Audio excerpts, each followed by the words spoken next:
One show, actually. This NXT was meant to be taking place inside that same arena that we did Saturday night's main event, Battleground, Raw. I don't think we were there for SmackDown, but we've just spent 3 days in the same arena. This, I believe, was meant to be in that same arena, but unfortunately the ticket sales were not really strong enough, and so we should be back at the Performance Center. So we should be back at the Performance Center tonight, but you know, it doesn't mean that this show is just going to be a normal NXT. I think actually it's going to have a little bit more about it than a normal NXT, because they've still got a show that they sort of planned for an arena. They've still got a show that they expected to be taking part inside a pretty big venue. So, you know, we've got some pretty good stuff tonight. Mike Santana, for example, he is going to be in action tonight. As well as that, it's Ricky Saints in action as well, so against Ethan Page. So we've got quite a bit for us to get our teeth into. Before we do that, though, I do want to just jump over, because there was a couple of super chats that came through pretty late yesterday when we were doing our Raw stream that I saw coming through and I wasn't able to get to them. So I want to make sure that we're revisiting those. So I want to revisit those, and I can see that 9 Doc Holiday has just put in a super chat as well. So shout out to you, my friend. So Mayor Pete said, my deaf 9-year-old nephew is watching and can lip read. So that's unfortunate. Because you might not have noticed, but there was a very small technical issue with last night's stream. A lot of people didn't notice. Kind of flew under the radar. But so yeah, Mayor Pete, if your nephew was around and was able to lip read, then I hope their therapy is going very well. That's the only thing I can say. I hope their therapy is going very well. Brando said 4 letters, 1 word. Mute. It was, yeah. Again, a lot of people will probably have to go back and rewatch the end of the Raw stream just to see if they can even notice. There's a lot of people that didn't even notice that there was any kind of technical problem, but it's a little bit like the Wyatt 6. Like, if you really pay attention, you will spot there was something just a little bit wrong. But 4 letters, 1 word, mute. 9 Dark Holiday said, I'm on a 5-night bender at Diddy's house. Okay. I have to tell you, I am seeing sounds and I am hearing colours. Also, my rear end hurts and I'm not sure why. Well, it might be because penises. I'm not sure. But 9 Dark Holiday, thank you for the update. I would have thought that the parties would have settled down now that Diddy was like in court, arrested. So I'm not sure who's taken over. I can only imagine it's James Chadwick, but or William Hensey, or maybe they've combined forces and they're running the parties together now. I'm not sure, but let's put it this way: if some community members joined forces and started running a party like that, of course I would attend. I would be there. So if any of you guys are going to start running Diddy parties now that Diddy has been arrested, yeah, I will go along. Yeah, and see what's going down. But I'm not going to be partaking in anything, illicit. I'll just be, I'll be the couch girl. Couch girl on Evolve. I'll do that. I'll go and look after the VIP section. Yeah. And serve drinks and stuff. I'm quite happy to do that. So, 9 Dark Holiday, thank you. It's lovely having you with us, my friends.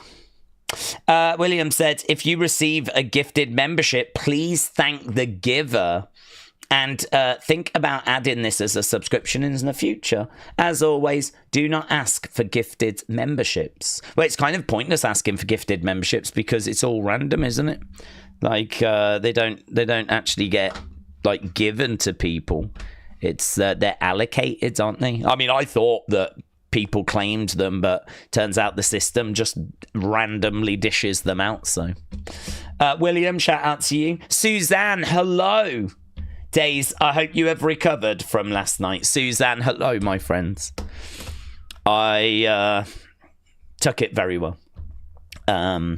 Yeah, I honestly, I don't know what the issue was. I mean, the thing was, I did the review after in one take, spoke for over 20 odd minutes, no issue whatsoever.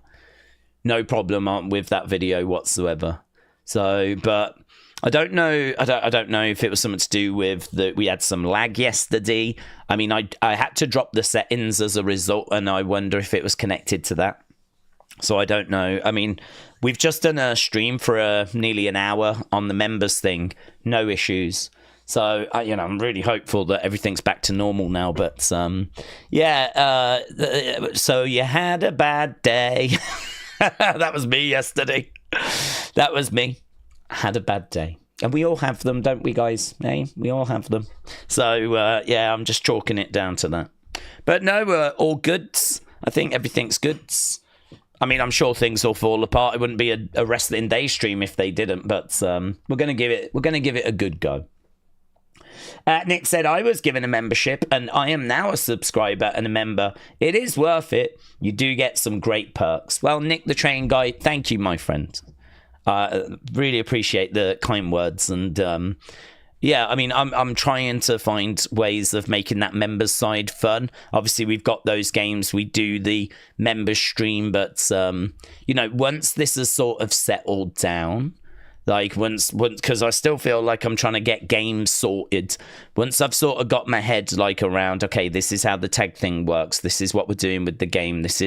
We need to move the streams around. Like I'm still focused on that. Once it's bedded in, which hopefully won't take much longer, then we can start looking at other opportunities. So yeah, that members side, because of how kind everyone has been, I mean, it's just burst into life, and it's just like, right, how do we make that like worth it for people? So, and that will continue. I will continue to explore that. But I don't know. We've got a member stream this week. It won't be Thursday because I'm actually out the picture Thursday. Thursday, I'm going to go to the cricket because I'm English and legally I have to go at least once a year. So I'm going to go on Thursday. But England against West Indies should be fun as long as it doesn't rain. And so I'm not around Thursday. But so we'll do the member stream, but it'll probably be the weekend. I'm looking at Sunday. I've got my sights set on Sunday for the member stream this week. But faction game tomorrow, and then member stream probably Sunday. But that's not why we're here. We're here to talk about NXT. So I don't know if there's a preview. I can find some sort of preview. We can go to a different place. So it says there's a couple of championship matches tonight. It looks like JC is going to be taking on Stephanie for the NXT Women's Championship. Haven't really got high hopes that's going to change hands. Ricky Saints, Ethan Page for the North American Championship. That could change hands. Mike Santana against Tavian Heights. I've got to think that Mike Santana is going to win that. Jasper Troy is going to make his debut. Now, Jasper Troy is the person that has won LFG. So we're going to be seeing him. He's going to make his in-ring debut. Tatum Paxley takes on Jada Parker. And, of course, we're going to be hearing from the new TNA World Champion, Trick Williams. So Trick Williams, he is going to have plenty to say. And all of a sudden, that whole feud makes total sense. All of a sudden now, you look at it and go, that's why we've done all that. We did it because the plan was we were going to have that historic shock moment of Trick winning the TNA belt. The TNA champion was Joe Hendry. We've just had to really take a situation that was not ideal and make it the best we can, right? That is not ideal, having Joe Hendry and Trick Williams, two really loved baby faces, two really over guys, arguably the two most popular from each brand, kind of going up against each other and making people choose because, as we said, we did that with Hogan Warrior, but Hogan was stepping away. Hogan was going off. That was a passing of the torch. This was not a passing of the torch. Joe Hendry is, to my knowledge, not going away. So I expect Trick to have a little run, a couple of title defenses, but he'll drop it, he'll drop it back to a TNA talent, I would imagine, relatively soon. And I would expect it to be to a TNA talent. But this could be really good for TNA, because if I'm a TNA talent, I'm fired up now. Someone from a different promotion has got our top title. If I was a TNA fan, I'd be like, nah, I'm not having this. I'm not having this. We need to get that belt back. Someone from a different promotion's got our top belt. Like, it should be one of our guys. And really, that's good, because that is kind of, that should fire up some people and get some stories going and make Trick enemy number one over in public enemy number one in TNA. I don't know how he's going to act to the NXT crowds. I don't know how the NXT crowd are going to react to him. I think there'll be a big cheer, but they really protected Joe Hendry, didn't they? He went face first into that belt. There was a thumb to the eye, and it looked accidental. And then he went face first into the championship belt, kind of knocking himself silly. So I don't know how the crowd are going to react to Trick tonight, and I don't know quite how Trick's going to react. He's been circling round being a heel for quite a while, but he's never fully committed to being a heel. If he came out now all arrogant, saying he didn't need the crowds, and, he gets accused of cheating, and he's going to be like, I didn't cheat, and all this kind of stuff. I don't know. I wonder if this could push him into being a heel. I think he'll get a good reaction. I'll be very interested to see how he responds. But, we'll have that segment as well tonight. Trick Williams on the show. Nick said, I got my first follow from a legend today. B. Brian Blair from the Killer Bees is now following me. He loved my Quokka picture and said somewhat nice. You're getting some really good responses from those, aren't you? Well done. You found something which is obviously adaptable. You can make those things look like all different wrestlers. Community members can get one of themselves and whatever. So it's a very versatile idea. And it seems like some of the legends are responding very well to them as well. So I think you've hit on something there, Nick. Jim, hello. Shout out to you. Said, did Daze forget that the AEW World Champion Kenny Omega won the Impact World title? No, I don't think I said that he was the first to win it, because I don't know enough about the history of TNA, to be honest. So I'm not going to say he's the first, but I would imagine that the TNA fans would not be thrilled at someone outside of their promotion holding it. Again, I can't say that as fact, because, I'll be the first to say I don't watch TNA. So I wouldn't sit here and go, right, this is how the fans are going to react in TNA. But if I was a TNA viewer, I wouldn't be thrilled. Like, for example, imagine if someone from TNA wins the NXT championship. I'm going to be like, I'd rather that go on an NXT talent, really. I think it will happen. I think there will be a TNA talent, or maybe even a AAA talent, that is going to get it. Like Vikingo could get the NXT championship as well, couldn't he? But I'll be like, I kind of want that on. That's the NXT championship, and ideally it should be on an NXT talent. So I don't mind Vikingo having a little run with it. I don't mind a TNA talent having a run with it. But yeah, the story then for me would be what NXT talent is going to bring it back to NXT. I don't want that NXT belt being paraded on TNA, being paraded on AAA. Like there's just a smidge, a tiny little bit of disrespect there. Tiny little bit of like, not keen on that. You've took our belt and you're parading it around on your show. And I could understand TNA fans not loving it tonight with Trick being on the show as TNA champion.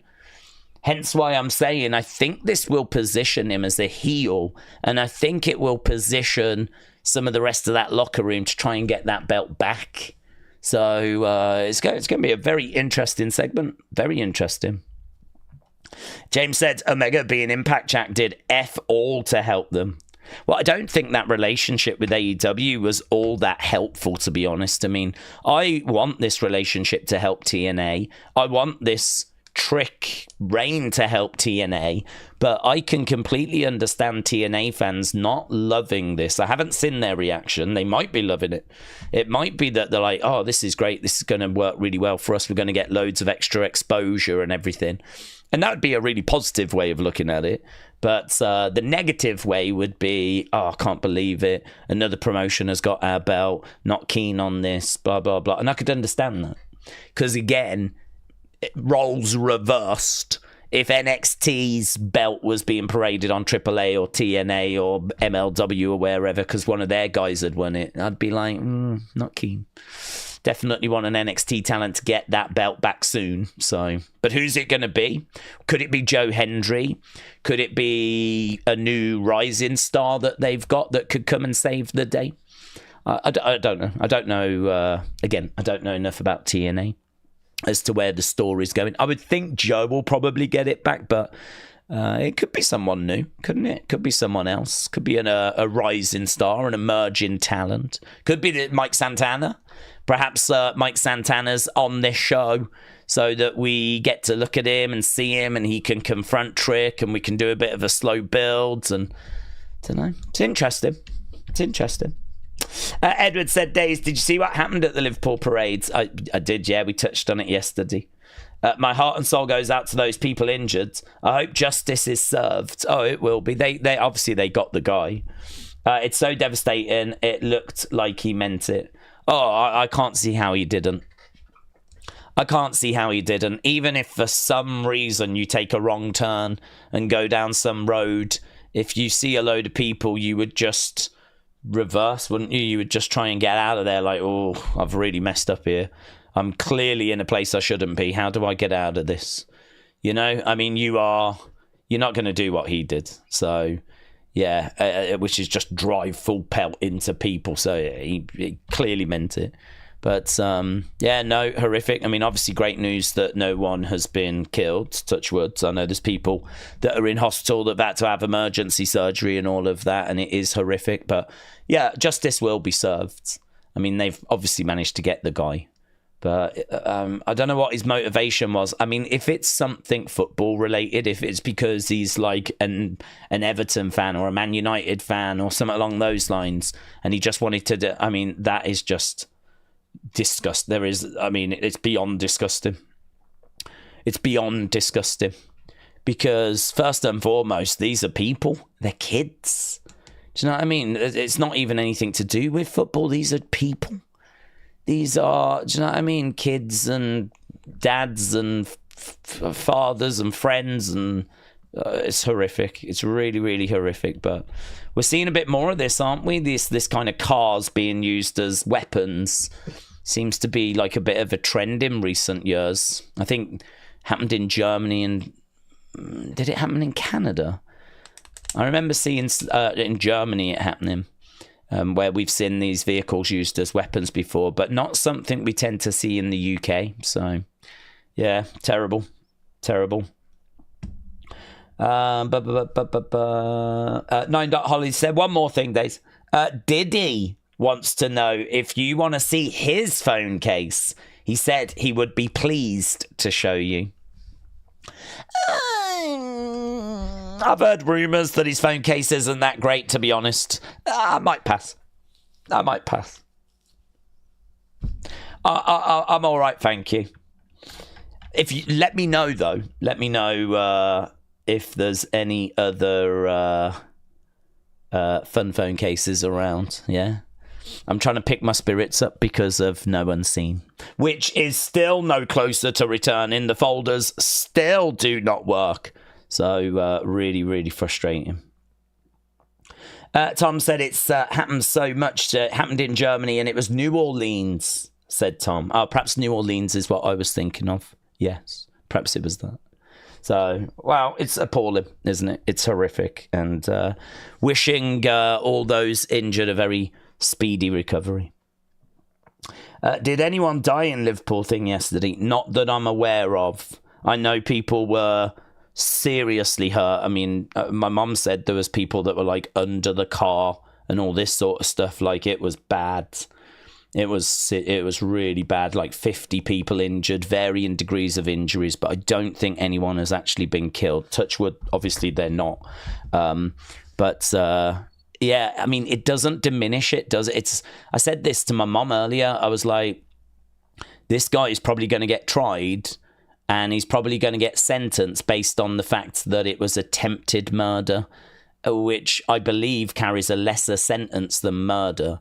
If he'd actually killed people, he'd spend more time. But make no mistake about it, this guy tried as hard as he could to actually kill people. So it's like, for me, it shouldn't make any difference. He just because he didn't succeed doesn't mean that his intention wasn't very clear as to what he was trying to do. So it's like, I hope they throw the full force of the law at this guy. I hope they absolutely throw the book at him. So, yeah, we'll have to see. I think the country is going to be very, very interested to see how that case goes.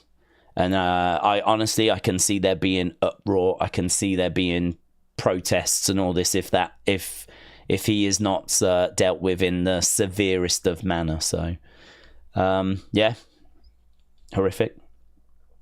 11 people are still in hospital, said James, but they are stable. That was the last update that I saw. Thank you, James.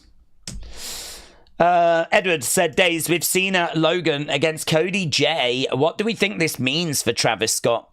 And I expect Logan to be in the Money in the Bank match. Oh, I don't know that he'll do double duty. Yeah, I don't know. I mean, honestly, until yesterday's Raw stream, I was very much under the impression that it was going to be that 6-man tag match. That was what the rumor was that had done the round. And then it felt like Saturday night's main event was going that way. But yeah, no, I mean, they've announced it as a tag match. Whether Travis gets involved between now and Money in the Bank, and then that adds him to the match, because at the moment it's a tag, but it can always get changed into a 6-man. Of course it can. If Travis gets involved next week or something like this, and then he gets added to the match and they say to Cody, you need to find a partner, well then, they go and get Jimmy, he's got the Usos, and we end up with the match we expected. I don't know what the dirt sheets are saying now. I don't know if they're saying, no, yeah, it has changed. So I actually don't know where we are with it. But it could just be that it is going to be the tag match now.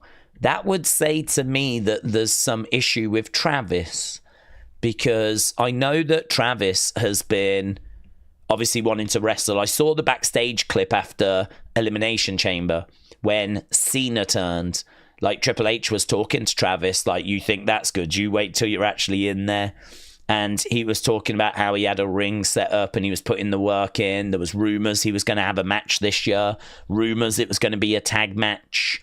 Obviously, we thought Cena, Travis, Rock were like a faction. We thought that was going to be a bit of a group. Hasn't really gone that way, but Travis did come and help Cena at WrestleMania. So everything was pointing to Travis having a match and it being a tag match. Then we found out about Money in the Bank and how Travis was going to be teaming up with Cena and Logan. And now he's not around. It is really strange. It is strange. So I'm a bit in the dark, honestly. I'm just going to be perfectly honest with you. I'm a little bit in the dark on it, because the last I heard was it was a 6-man, and that was a few days ago as of the weekend. And then obviously now it's all kind of come out that it's just a tag and there's no Travis. So I don't know if he's busy. I don't know if they've delayed his match. I still expect him to have a match. But as of right now, it doesn't look like it's Money in the Bank, does it? But as we said, we could still end up with the 6-man tag. It could be that he gets added, next week or something. We haven't got long. It's really not long, is it, until we get to Money in the Bank? These shows have been coming thick and fast. So we'll have to see. But if anyone's heard anything, obviously feel free to let us know. Tony said, after doing some data analysis, a lot of the AEW numbers are starting to decline after you ended ties with AEW. Would you say there is a correlation with the data presented? Also, a 4-hour AEW special. What do you mean, a 4-hour AEW special? No, I don't think there's a correlation. I think that, honestly, the feelings I felt... This is my honest answer, right? I think the feelings I felt about AEW, I was not alone. I think that I was quite frustrated at the back end of 2023. And I think in early 2024, I'd made a decision. I'm done. I don't want to do another year of watching AEW and hate watching. I'm not interested in hate watching. I didn't enjoy it. There was only very limited things on the show that I was enjoying, and I stepped away. And you know what? I did the exact same with NXT. Some people think that I only did this because I really hated AEW, whatever. But the truth is that if it would be hard for me to do it with Raw and SmackDown, because with Raw and SmackDown, those are the two big weekly streams that we do. The Raw stream, the SmackDown stream. They're the two flagpoles, if you will. The tent is being held up by those, right? Raw on a Monday, SmackDown on a Friday. So with those, they are the two main roster shows for WWE. We are primarily a WWE channel, of course. And so to stop watching their main shows, that would be very, very difficult to do.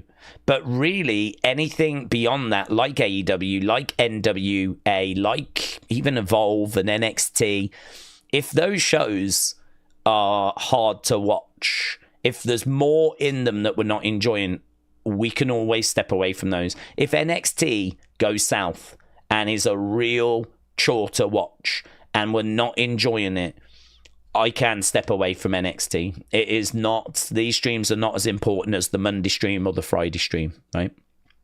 And I did. I can't remember, the back end of 2020 or 2021, it was when it went to NXT 2.0 and they really changed it. And it was, they got rid of a lot of the old names. They brought in the new talent, which is fine for something like Evolve. But to do that to NXT, I mean, it was not great, man. At the start, it was not great. This talent was like Carmelo, Trick, Tony, Lash, Tiffany. I mean, you look at those names now, they're good names. But we're talking years ago that they did this. This talent was not the level it is now. So it was a chore, right? Lash was not good at all. She's in a much better place now. Of course she is. Of course she would be. She's had years more training. So, yeah, it was a challenge. So we stepped away for, I can't even remember how long, 3 months, 4 months, 6 months. Can't quite remember, but we stepped away. So, and we came back, and since we've come back, it's been great. Really enjoyed it. Because that talent had improved. And honestly, like, I'm all right with watching Evolve on a Wednesday and having like a little 40-minute show. And don't forget, they use some NXT talent as well. And, you know, the talent we're using is indie talent. Swipe Right are from the indie scene. You know, Sean Legacy is from the indie scene. These are people that know how to wrestle. The problem with the 2.0 NXT rebrand was we were leaning on people that didn't have wrestling experience. Lash Legend is not a former wrestler. Trick Williams is not a former wrestler. I don't know, and I don't think that Tony D'Angelo is a former wrestler. Like, there was a lot of people that came from that Next In Line program. So we weren't leaning on former indie stars. We weren't leaning on people that really knew what they were doing in the ring. We were actually showcasing a lot of people that had very, very limited experience. And honestly, I do think that some of that NXT 2.0 stuff was not good enough. Honestly, not good enough. It was Evolve level at best, but not even that. Not even that. At least Evolve has got indie talent, and it's got some big, you know, some good names that come and help out, like Nikita Lyons, right? And we've had like Luca, and we've had RO, and we've had Riley, and we've had people come down from NXT. And yeah, it was just not good. So we stepped away, but we came back because it got better. Would I ever go back to AEW? Well, maybe. I would never totally rule it out. But obviously, we do Evolve now on a Wednesday, and I really enjoy that show. And actually, tomorrow's going to be really good because we're crowning the women's champion. So I really enjoy Evolve. as well as that, I can't say that I see loads that I feel I'm missing out on. I would watch Mercedes segments. I would watch Tony Storm's segments. I would watch Ospreay's segments. I wouldn't mind watching Takeshita. Omega. I don't know what Okada's doing at the moment. Death Riders does not interest me. That doesn't seem interesting. Hurt Syndicate doesn't seem interesting. I'm sure it's good, but I don't feel like I'm missing out. So, yeah, I don't know. I see clips of what they're up to. I see little bits of what they're up to. I don't ever feel like, I need to be watching that. I can't believe I'm missing it. Double or Nothing was on the other day. I had no FOMO. The fear of missing out. Everyone's watching this show and you're like missing out. I had zero FOMO. I really did not feel any problems at all. I was watching Battlegrounds. I was enjoying that show. On a Wednesday, I've got Evolve.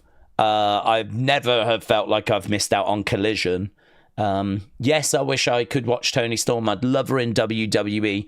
I would love quite a few of their stars over in WWE, actually. MJF, bring him over, let's go. Tony Storm, bring her over, let's go. Mercedes, feel free to come back whenever. I've forgiven you for walking out. I think you've gone off and done some stuff, and, I think that I got respect I don't respect her walking out, but I've got respect for her sticking with wrestling and doing it her own way. That's a boss move. I'll give her that. And I think she's had some really good matches in AEW. So, yeah, she doors open. We brought Naomi back. She walked out. So, no hard feelings there. No hard feelings with Sasha, even though Sasha was probably the ringleader. But, yeah, don't know. Pretty chilled about it. I wish them all the best. But I don't feel like I've got any FOMO. Tom said, all I've seen today is people complaining about WWE putting a PLE on at the same time as AEW. They were wanting a war, like the Wednesday night war, but now they're complaining because WWE are giving it to them. Well, we spoke about this the other day. My feeling is I don't give a flip because business is business. I mean, AEW can do stuff in response to WWE. If WWE have got like a show on, like an NXT show, AEW can put a show on up against it. Do you know what I mean? Like, it works both ways. So I just sort of feel like if you're going to get into the wrestling business and be naive enough to think that these kind of games are not going to be played, well, that's on you, innit? That's on you. That's I don't know what to tell you. Wrestling history would tell you that this is what happens. Wrestling history, there's enough of it that we spoke about the other day, would tell you that these kind of tricks are going to be played. I mean, this is the business world. I mean, you get these kinds of things. I mean, I'm sure it's not always been civil between Burger King and McDonald's. I'm sure if we explored the history of Pepsi and Coca-Cola, that there's been some shenanigans. It's this is what you get when you've got a competitive field. So do WWE cross the line sometimes? Oh, I've no doubt. I have absolutely no doubt whatsoever. Again, I said, if you're going to stick up for WWE, it's a tricky thing to do because it is better to just go, yeah, WWE overstepped the mark. WWE do bend the rules, break the rules. They do push things a bit too far. You've either got to accept that or you've got to, I don't know, stop watching because you disagree with their business practices. The way I view it is this is competition, and WWE are going to do whatever they can do that they can get away with. And that is the business world. That's the business world. I'm sure that rival coffee shops have got, different tactics, lowering prices and running different schemes, loyalty cards, whatever, and to try and keep customers around and do whatever. That's all WWE are trying to do. They're definitely trying to make it hard for AEW. I think all this stuff of them working with AAA, them doing WWE ID, them looking around, trying to see if they can find a promotion in Japan, all this stuff, I've said from the start, I think all of this is partially to try and stop the supply line to AEW. I think they're trying to make sure this talent does not find its way to AEW, and I think that is a big part of the reason as to why they do this. I think part of the reason why we work with TNA is because of AEW. I think we work with them so that we get access to their talent. We get to put our talent on their show. If you watch TNA, you see WWE stars. You don't see AEW stars. That's the third biggest promotion in North America. And you get to see WWE stars. And, you know, we created a buzz by crowning a TNA champion that was a WWE contracted star, you know. It's all a way of getting WWE mentioned rather than AEW mentioned, because AEW had that relationship, but they fumbled it. They didn't deal with it, I think, as well as WWE are doing. And, you know, we should get first refusal on their talent as well. You know, like Jordan Grace felt at home in NXT. She's moved her way over. Granted, not all of them. We didn't get to Speedball, Mike Bailey. I think we lost out on Josh Alexander as well. So I would say definitely something there for WWE to have a look at. Why is it that some of that talent chose not to join WWE? So something needs tweaking there, but by and large, I think that's why we did it, or partially why we did it. JP said, I didn't get to say this yesterday, but I called Dom and Rox. What, on the phone? Had a chat. JP, shout out to you, buds. Yeah, it definitely is giving off those vibes, isn't it? I really like the story. I really like her being around. I think if he does move on to Roxanne, I think that's going to be quite fun. I don't know how many times you can run that story, though. I mean, he left Rhea for Liv. If he now leaves Liv for Roxanne, I like it. I'll happy to do it again, but you can't keep doing that same story, can we? You can't leave Roxanne for another girl and just run that story again, because it's going to start getting a bit repetitive. What can you do different with Liv Roxanne that we didn't do with Liv Rhea? Are we going to put Dominic in a shark cage again, you know? So it's I like it. I'm here for it. I'll definitely explore it. But it's only getting harder and harder to see what else we can do different, really. But listen, Dirty Dom is called Dirty for a reason, isn't he? So JP, shout out to you. Called it. Edward said, Daze, WWE announced that Cena Cody will be on SmackDown on Friday. Maybe we will get answers. Who knows? I want the Logan bits. Wrong. I meant I expected him. It meant got you. Okay, I'm with you.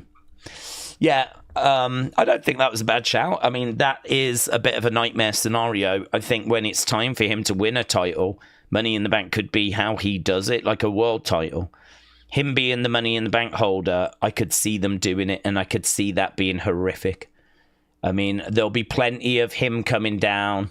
I mean, basically, Logan with Money in the Bank makes a lot of sense because people really don't want to see it. So, you know, like how close we got with Cena coming down and it looked like Logan might win that world title. Well, imagine him with the briefcase, because we could have those moments on a fairly regular basis where he comes down, running down, and people are like, no, no. The fans are like, oh, my God, no, no. And he comes running down trying to cash in. I mean, it's too good to ignore. To be honest with you, if I was booking, I would have him win Money in the Bank because it's too good to ignore. I would not have him win the belt. Mate, don't worry about that. It would be a failed cash-in when he does cash in, so don't worry about that. But teasing you and having him come down with the briefcase and making it seem like he's going to cash in and having like the crowd like desperately against it. Imagine the joy. Imagine the moment when he does cash in and he fails. Like, low-key, that would be a good moment, honestly. That would actually be a good moment. People really, really do not like him. And it doesn't matter so much the reason in this regard. The truth is they do not want him to be world champion. Doesn't matter the reason. Doesn't matter if it's to do with crypto scamming or whatever. The truth is still the truth. People don't want him as champion. So you can understand WWE sort of playing on that a bit. And, desperately, I was desperate for him to not win on Saturday, that world title, and Cody made the save. And so playing around with him with Money in the Bank come running down and teasing the cash in and then ultimately, hopefully, failing. Yeah, you could have some fun with that. Some people might still see it as a waste. They would rather a successful cash in, but you can't have a successful cash in every year. Can you? You've got to mix it up. It can't be that 100% of the time people win Money in the Bank, they win the belt. There's got to be years where people fail. Otherwise, there's no doubt, is there? So I would have Logan win. I would have him be someone that fails. I would have lots of moments where you are scared. Ultimately, I'd have him fall short. So they could have done that this year, but seemingly they're not. Seemingly, he's obviously going to be in that tag match instead, but don't be shocked if that happens in the future. Tony said, I'm not sure if we heard, but WWE have put their pre-sale code as all WWE for the shows in July. That includes NXT Great American Bash, that is on the same day as AEW All Out Texas. What do we think about that being on the same day? I don't care. I don't see any connection, any problems. I don't see it as an issue. Honestly, could they have chosen that day? I mean, first of all, is it a bank holiday? Is there a reason? I mean, if you actually get rid of sports, so for example, you've got the Super Bowl final, you've got the basketball finals, you've got, I don't know, ice hockey, Stanley Cup, you've got the World Series, you've got all this stuff, right? That probably only leaves certain, and then of course you've got bank holiday weekends, which mean that everyone gets like the Monday off as well. You've probably only got certain weekends. There's only 52 weekends. Once you get rid of the weekends that you don't think are favourable, I don't know how many weekends that leaves you with. It could be like something like 20. I mean, you're not going to want to run anything on, say, Super Bowl weekend or something like that, right? And you're probably not going to want to run much in December. I mean, we don't really do a great deal in December. So I don't know. Once you get rid of like all the finals for basketball, Stanley Cup, whatever, you're probably left with X amount of weekends. And so I don't think it's a coincidence that wrestling companies tend to target similar weekends.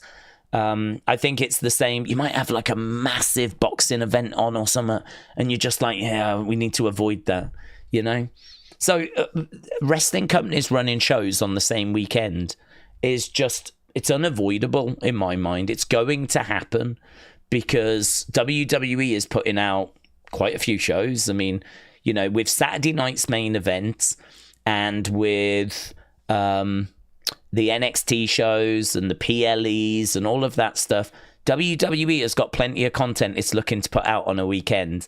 I'd imagine AEW the same. And so are there going to be times where they clash? Yes. Even if they're not trying to clash, there is going to be times where they clash. Okay. Are WWE specifically targeting AEW weekends? Well, I would not be surprised. That's my honest answer. I'm not naive enough to sit here and say, oh no, it's only because of this, right? I'm not that naive. I know that WWE are definitely trying to make things awkward for AEW. So there is truth there as well, right? But honestly, even if they weren't, there would still be crossover and there would still be shows going on the same days, even if they weren't trying to be difficult. Add in the fact I think they are, and of course we are where we are. So honestly, I am focused on WWE. I don't care about AEW. Them running shows on the same day doesn't mean anything to me. I'm not bothered, right? Doesn't make any difference. WWE have got no obligation whatsoever to get out the way and go, oh, sorry, there you go, that's your day. I mean, come on, are people really that naive? Are people really that naive? People really, I don't understand. Do you think that Coca-Cola just step aside and allow Pepsi more shelf space? I don't understand. This to me is such a non-story. This to me is such a nothing burger. It's just a case of WWE are, as we said, going to do shows. They've got plenty of shows they want to run on a weekend. Sometimes they're going to collide and sometimes they're going to be difficult. And this has happened since AEW started. It's still happening. It'll happen next year. It'll happen the year after that. This is a conversation we're going to forever have. And I don't know. I'm not surprised by it. I'm not angered by it. I'm very, very, very neutral on it. I'm very unmoved by it. So if there are people that are very angry about it, I mean, that's interesting. To be fair, EastEnders and Coronation on at the same time, said Dork Knights. Well, there we go. We found an exception. Everyone hit the like button, said checked. Miss Clown said reprised to Thailand for return. Miss Clown, shout out to you. I hope everything's okay. JM said lag. No, it'll be a YouTube thing. We don't have no lag. No drop frames. Nothing wrong this end, kids. Nothing wrong this end. It's an unwritten rule. If Coke and Pepsi delivery guys arrive at the store at the same time, they have to have a knife fight, said Rob, to see who gets to stock first. Let's go. Do you know, I was watching a video the other day of a video. I don't know if I can remember every detail of it, but it was a really fun little back and forth that Pepsi and Coke had done. There was a video of a girl who went to a vending machine and she couldn't quite reach the Coke. So, I think it was Pepsi. Okay, don't quote me on this, but it's something along these lines. Pepsi said that, like, in a certain place, they were outselling Coke like 4-1, right? For every Coke that gets sold, there's 4 Pepsis that get sold, right? So Coke responded with an absolutely genius advert, right? And what it was in this country, based in this place, this girl goes to a vending machine and all the vending machine buttons at the bottom are Pepsi, the ones at the top are Coke. So this young girl, she can't reach the Coke one, so she buys a Pepsi, right? And puts it on the floor. She buys another Pepsi, puts it on the floor, buys a third Pepsi, puts it on the floor on top of the one she's got, and buys another one and puts it on top, so that she's got a little step so she can then reach the Coke button. And so basically they were like, this is how you got your 4-1. There's people out there buying 4 so that they can reach the Coke button to buy the one they actually want. And I was like, oh my God, that's so good. That is so good. That's clearly not what's happening, right? But that is a good response. Like, yeah, this is why it's happening. It's a cheeky response, that. It's a cheeky response. So I saw that the other day. Like, you do get these little back and forths. I mean, the Wendy's flipping social media account. Wendy's social media account goes off all the time on McDonald's and flipping KFC and whatever. They're pretty fun tweets, actually. You get it? Listen, competition, yeah? Sounds like some wrestling fans out there need to wise up, yeah? Have a word with themselves. Nick said, I've got a serious question. Who would win in a fight between Daze and Poe from the Teletubbies? My money's on Daze, unless the other Teletubbies interfere. Do you know what, though? They're all like, time for Tubby bye-bye and whatever. But honestly, when it's time to fight, they might be moody, man. Do you know what I mean? Like, they might be... Do you know what I mean? Like, smoking and knives and... Oh, God. Honestly, they could be vicious.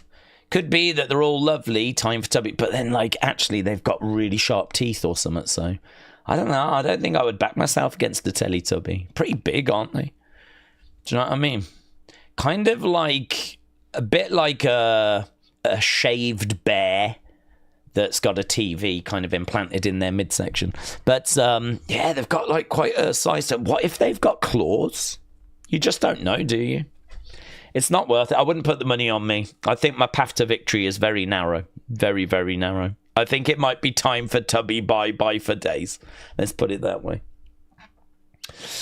A. Jobson, shout out to you. Jim said KFC is gross. Aaron said, if Shawn Michaels took over the main roster, would we see a difference, or would it mostly be the same? I think it would mostly be the same, just like how Triple H and Vince is mostly the same. I mean, we have seen gradual changes, and obviously TKO have brought in changes. We do different camera bits now, like, you know, we start in the gorilla area, kind of make our way out, and, you know, we've got drones now. So some of the production stuff has changed, but that's not really Triple H. That's more Kevin Dunn being replaced. So Lee Fitton taking over from Kevin Dunn has probably had as big an impact as Triple H taking over from Vince. I think Triple H has cut down on some of the silly comedy, but I think he's also cut down on some of the shock moments. I think that he slow burns more, whereas Vince was a bit quicker. But by and large, is the DNA of WWE the same as it was 4 years ago, 5 years ago? I mean, outside the pandemic, of course. If we go back to 2019, whatever, I mean, is the general feel of a show largely the same? Yes. Different camera angles and whatnot, but and drones and whatever. But Vince taught Triple H. Triple H learned from Vince. And I think, to be honest, if you take over, you don't massively want to rock the boat because you know, well, you've been in the system so long that it is who you are as well, you know. If your frame of reference is only WWE, then you're only ever going to really do WWE things. If Triple H was like really passionate about New Japan and loved New Japan and just consumed New Japan and thought it was the absolute bee's knees, maybe then you would start to see some more drastic change because his point of reference would be, you know, based on a completely different company. But Triple H has seen the stuff that he has liked from WWE, stuff WWE has done in the past, and the stuff he hasn't liked has been WWE. To my knowledge, he's never spoke of like bringing in any influence from any other company. So I think the reason why it largely feels the same is because he's basing it on the stuff that he enjoyed that WWE did in the past. Or, you know, he might have felt like we changed the title too much. Well, if I'm in charge, I'm not going to do that, you know? And it's all just largely based on stuff that's come before. So the same with Shawn, honestly. I think Shawn's booking, if you look at NXT, there's no drastic difference.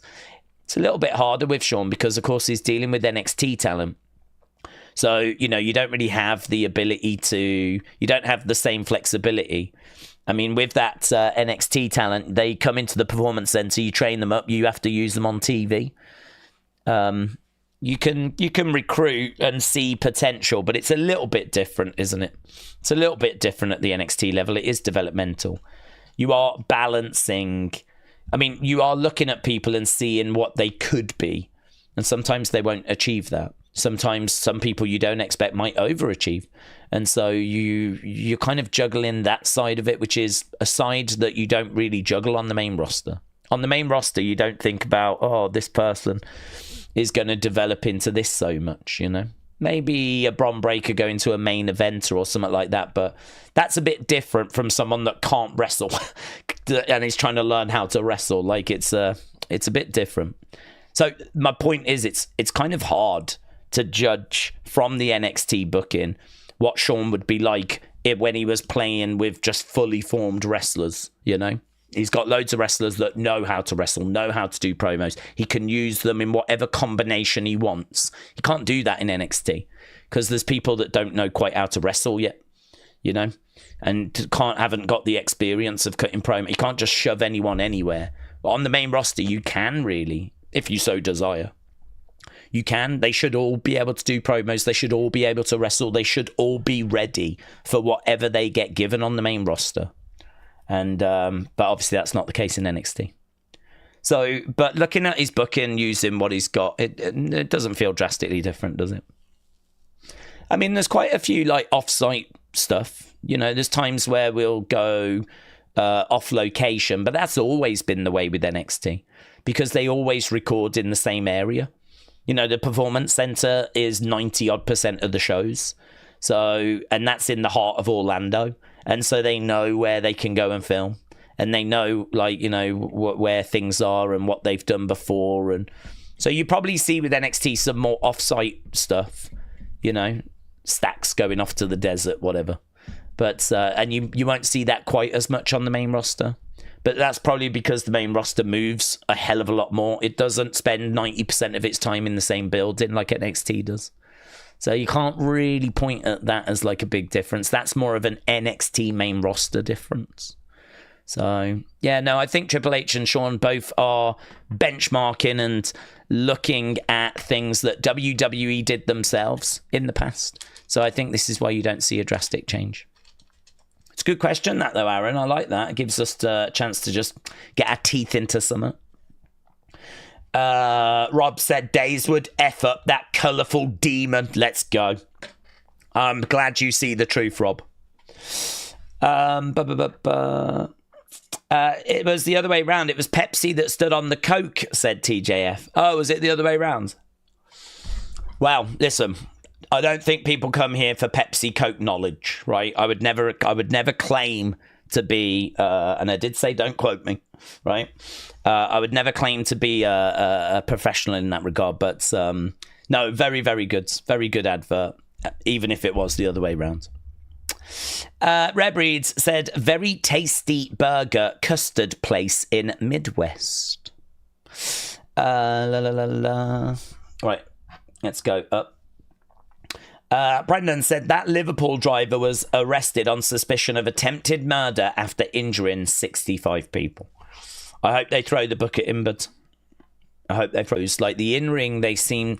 I don't know if it's because they can work with them better. So, to be honest, I think that the big difference between NXT and main roster is not Shawn and Triple H. I think it's the fact that they are around a lot. So, for example, they do NXT, but the rest of the week they're in the Performance Center. So they're working with the trainers. I mean, the difference with the main roster is that outside of Raw and SmackDown, they're at home. Do you know what I mean? They're not with like main roster trainers. So, you know, obviously we've got house shows, but they've been greatly reduced. We don't do house shows on the regular basis anymore.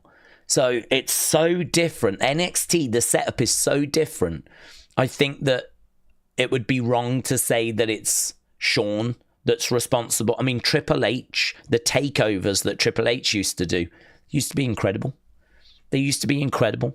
I've said before, when I was watching 2014, 2015, I really had not had a chance to sit down and watch NXT on a regular basis. I kind of kept an eye on it, and I was aware of some of the stars down there, but I was so looking forward to the network because that was going to be my real way of looking at what was going on in NXT. And as soon as I got the network, I was binging loads of stuff. And I was catching up with like NXT bits and bobs. And then I was watching it weekly. Back then, it was on the network, the WWE network. It was on there every week. And so I would sit down and I would watch NXT.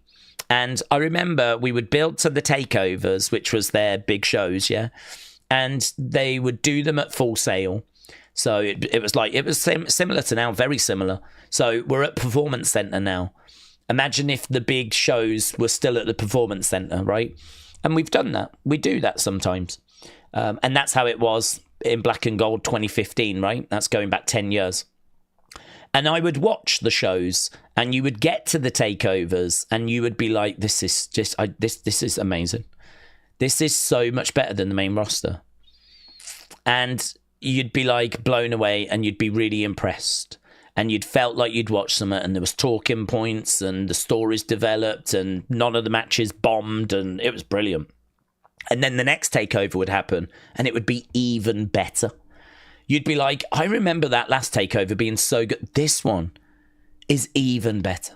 And then the next one would happen and that would be even better. And honestly, he went on this run in like 2014, 2015, where I was just like, this might be some of the best wrestling I have ever seen. This might, like, there's a reason why Black and Gold is so fondly remembered, because they were killing it. Like, the show felt essential. The stars felt like they were going to be big deals. The people we were watching back then was your Baileys, your Charlottes, your Finn Balor's, your Samoa Joes, your Shinsuke Nakamura's, your Sami Zayn's, your Kevin Owens. I mean, even Neville, Pac was a big deal. You know, former champ, and he was doing really impressive stuff. And it was such a great time. Well, the guy that booked all of that, the guy that booked Black and Gold, he's the guy on the main roster now.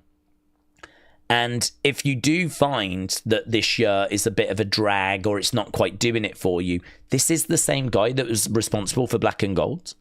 So I don't know that it's necessarily Triple H bad, Shawn Michaels good.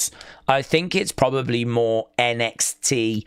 They've got more time to prepare. They've got more time to structure the match and rehearse the match and, you know, work with the trainers, and they're all like, they haven't got to worry about travel. I mean, they all live in Orlando.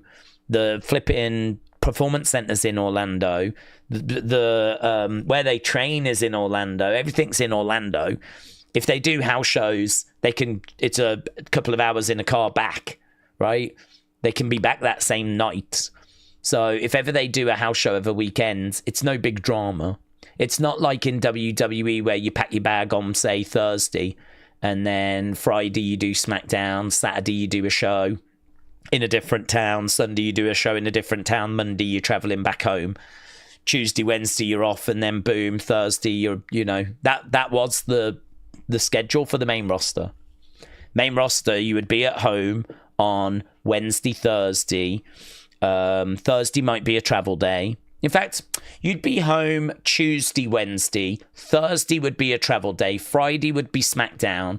Saturday would be a house show. Sunday would be a house show. Monday would be a travel day. And then Tuesday, Wednesday, you're home. Thursday would be a travel day. Friday would be SmackDown. Saturday would be a house show. Sunday would be a house show. Monday would be a travel day. Tuesday, Wednesday, you're back home. Thursday would be a travel day. Friday would be SmackDown. That's if you was a SmackDown star. If you was a Raw star, it would be travel on Friday. Saturday, Sunday would be a house show. Raw. Tuesday would be a travel day. Wednesday, Thursday would be at home. Friday would be a travel day. Saturday, Sunday would be house shows. Monday would be Raw. Tuesday would be back up. Like, they both had very similar schedules, just slightly different because one was for Raw, one was for SmackDown. And of course, some people would do Raw and they might pop up in NXT, or they might do Raw and they've got to be at SmackDown. You get that happening a lot, right? So it's not exactly that way, but that gives you a rough outline. But that's very, very different to what they do in NXT. That's very, very different. So I think that there's a great difference between how the main roster works and NXT works. And this is why when you get called up to the main roster, I think fans need to be a little bit more patient with people. Like, if someone doesn't hit the ground running straight out the gate, it's probably because they are traveling for the first time and they're in a new locker room and they're getting messages and they don't want to let people down. They want to make a good first impression. And, you know, it's hard to kind of shine when you've got so much change and there's so much happening, you know? I mean, you're in a different locker room every time, at a different arena. You're traveling. You're not sleeping in your own bed. You're in hotels. You might be going out for drinks with some of the other wrestlers, getting to know some of them. You know, it's so drastically different. It is so different to NXT that, you know, if it takes them a little bit of time to get settled, if it takes them a little bit of time to get the feet under the table, it'd be like expecting you to do your best work on day one in a new job, or they're expecting you to do your best work in the first week, 2 weeks of a new job. I mean, do you know what I mean? If I took over a new job, I'd be like, give me a month at least. Give me a month to, you know, figure all the systems out and get my head around everything. And, you know, I'm probably not going to be delivering my best work in that first month. I'm going to want to understand how everything operates first. And I think that's very, very true of the wrestlers as well. Very, very true. And I don't think we really take that into consideration when someone gets called up. It's like we expect them to be amazing like they were in NXT straight out the gate. So, yeah, there's lots of that side of it that I think has to be taken into consideration. So, I think, listen, Sean would, if something happens to Triple H, touch wood, it doesn't, but let's say something happens and he has to step down, Sean would obviously be the next person to take over. That's where everyone would look. And he would be fine. He would be great in that role. I'd have no concerns with him taking over from Triple H. And if Sean does that, I think CM Punk would want to take over NXT. I think Punk really wants to have an opportunity. Could you imagine Punk booking NXT? Imagine if Punk is next. I wonder who will be after Sean. That would be very interesting because it could be someone like Road Dogg. Because Road Dogg's doing writing for SmackDown right now. And it could be that they give it Road Dogg. Or it could be CM Punk, but it depends when. Punk said that he wants to work in NXT. He wants to work with developmental when his career's done. I could see him maybe being given that opportunity. But, don't know. Yeah, it's an interesting one, isn't it? Interesting. I'm thinking we need to hook Booker T up to a perv detector like we did Vince, said Zoom Station. Rare Breed said, I just started a new job. I feel that in my retail job as well, said Rare Breeds. Well, Rare Breeds, I wish you all the best, buds.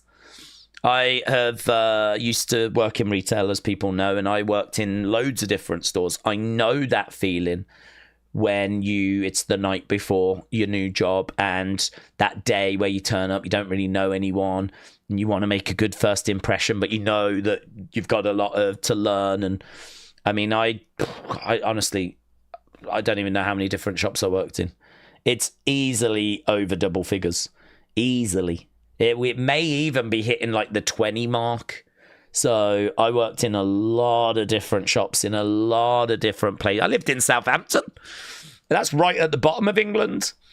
But a lot of my career was in the Midlands. But I also lived in Ipswich. So that was all the way over to the east of England. And I lived in Milton Keynes, which was just about an hour outside of London. In fact, there's a lot of people that live in Milton Keynes that work in London. The trains are quite regular. So I even worked in Milton Keynes. So, yeah, I worked in Wolverhampton. I worked in Dudley. I worked in Birmingham. I worked in Milton Keynes, Ipswich, Southampton. But I worked in, like, different stores in some of those places. And I know that feeling of what it's like to start a new job and how long it can take to get settled. And yeah, hopefully you're excited with your new job, and hopefully you can see like where your next steps are going to be and what you're kind of working towards. I always needed that. I always needed to know what I was working towards. I always needed a goal. That was me. I always needed a goal. I don't really have a goal now. I would like the channel to obviously keep growing and getting subscribers, whatever, but it's already far exceeded any expectation I had, the channel. So I don't really have a goal now. I need a goal. But yeah, when I was in retail, I was always trying to, either keep a job or become a section manager or whatever it might be. So wish you all the best, buds. Aaron said Black and Gold didn't focus on celebrity in the crowd every second. The celebrities was the wrestlers. I don't know that we get that many celebrities down at the NXT level. Celebrities popping up in the developmental brand. It's not, I don't know that that's really a thing. To be honest, a lot of these celebrities that are WWE fans, you don't tend to get them so much popping up in NXT. They're fans, but they're fans of the flipping, do you know what I mean, WrestleMania. They're fans of the big shiny lights. They're not fans of, seeing the work being done at the developmental level. So, yeah, I don't know. You don't really tend to get that at the NXT level. It is more of a main roster thing. But, yeah, I mean, look, I agree. I wouldn't say that's a Triple H thing, though. I mean, as we said, that if Sean takes over from Triple H, TKO and Netflix will make sure that celebrities are still around. I mean, that flipping boomer, did you see that clip? That Tom guy, that comedian, right? You might like him. And it's fine if you do. I don't have any feelings for this guy. I don't know who he is, right? But I thought it was very strange that Kathy had said, oh, you had some words to say about wrestling in the past, right? And it's like, well, that's weird. That's not the kind of thing I'd expect to be mentioned. But, yeah, I saw the clip and it was bad, mate. He was using the R word, rhymes with relarded, right? It was, he was saying that, like, all wrestling fans are relards and all this kind of stuff, and saying, like, can you believe they think it's real? It's not real. I don't understand this. I really struggle with this. I really struggle with people that don't watch wrestling telling us it's not real. You know, it's like they're talking about how Big Bash has won the belt and they can't believe it. They didn't think Big Bash would ever win the belt. It's not real. So we know it's not real. We know this. We know this. I mean, the only person that you're telling is like some 8-year-old kids. I mean, really, just be honest and say you don't get it. You don't understand the appeal. That's fine. That's basically what you're saying. You're saying you don't understand why this is appealing. But don't spin that. Don't spin your ignorance in a way where you're trying to make it seem like we're the ones in the wrong, you know, because we get it and we enjoy it. We're wrong, you know. It's kind of like, no, you're ignorant. You don't get it. And so you can try and get it. Yeah, you can make an effort and try and understand. But either way, how about you shut your mouth? Yeah, how about you shut your mouth? So I think it's disappointing that someone that came out with those kinds of comments was then on the show, right? Because to my knowledge, I've not heard that he's now become a fan. And, isn't it funny that he's got a show on Netflix? Isn't that funny that he's got a show on Netflix and he just happened to pop up on Raw? I'm sure there's no connection there whatsoever, right? So it's like, unfortunately, this is not a Triple H situation where we get a lot of these in the crowd now are because they've got shows on Netflix, so Netflix want them to be highlighted. That's what we had to do with these comedians, right?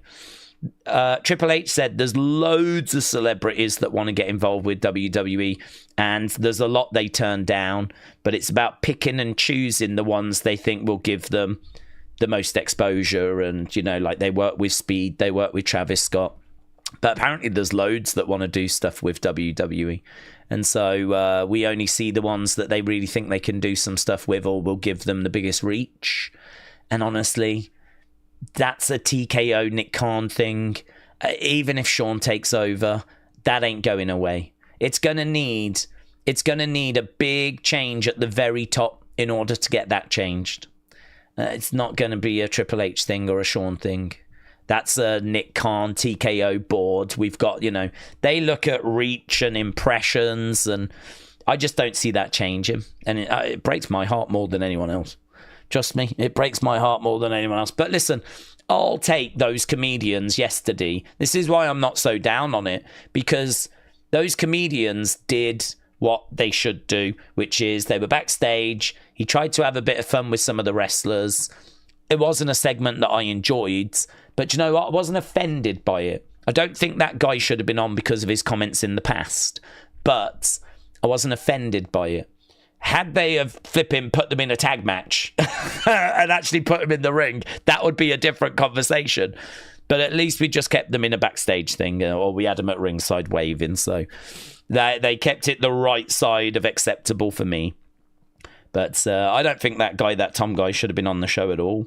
I think if you're going to make comments like that, that's a door. Unless you're going to apologise for those comments and say that you got it wrong and walk it all back, which I'm not aware that he has done. Then surely that's a door that's closed.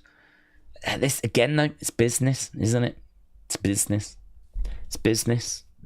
This Tom guy has blasted wrestling fans, yet appears on the wrestling show because of business. So, you know, WWE fans have had to tolerate that. So the whole stuff between AEW and WWE, I mean, puts it into perspective, doesn't it? Hannah, hello. With the tag division still finding its footing, who would we say is the best tag team of a big and a small guy? Mysterio, Batista, Y2J, Big Show are examples. Don't know. I mean, I was never a fan of those teams, honestly, because they were just thrown together. They weren't like real proper tag teams. I mean, one of the first that comes to mind is Big Cass and Enzo, because they were a proper team. Enzo was a great talker, really charismatic. They were so over in NXT.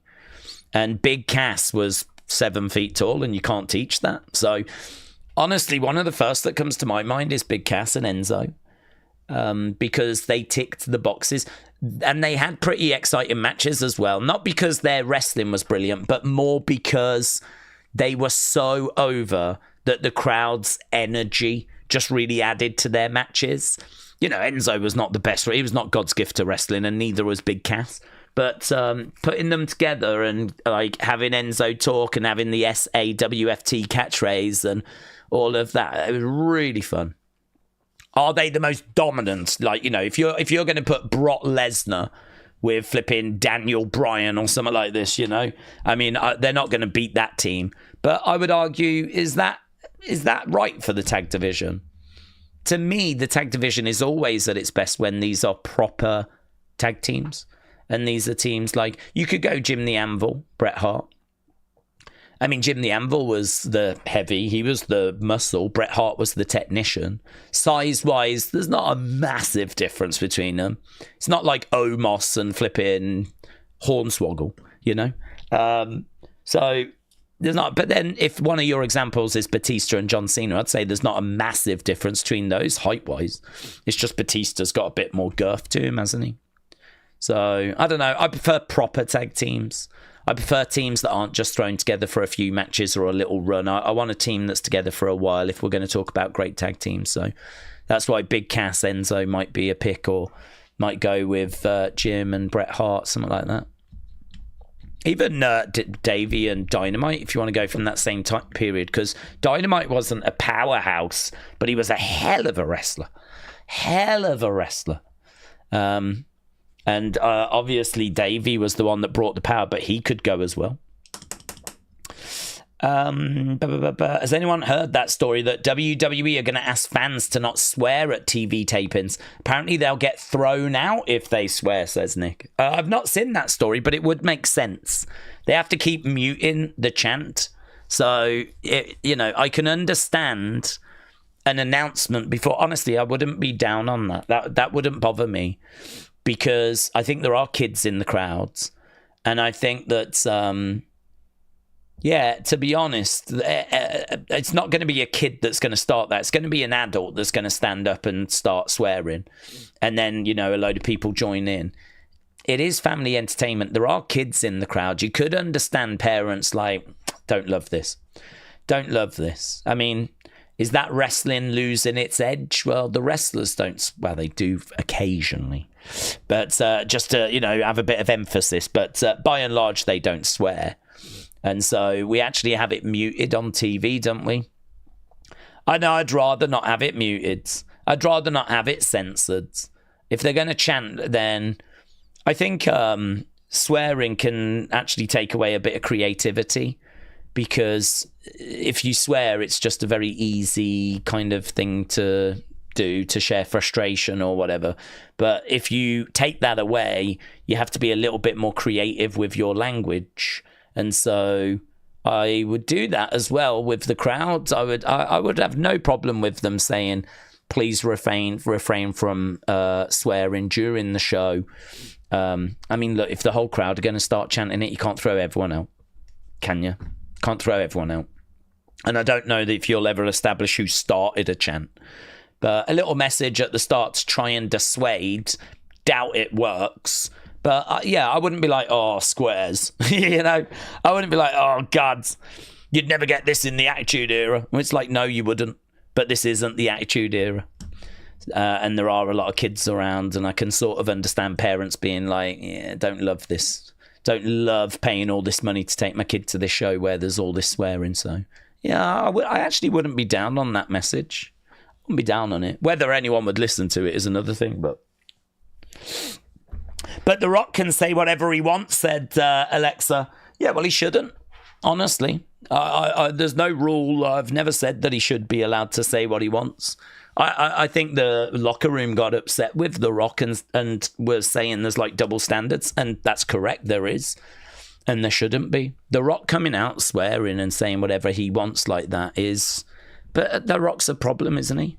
Flipping Rock does what he wants, and that's just generally a problem. So him coming out and swearing and saying what he wants, that's a problem as well. The guy is completely out of control.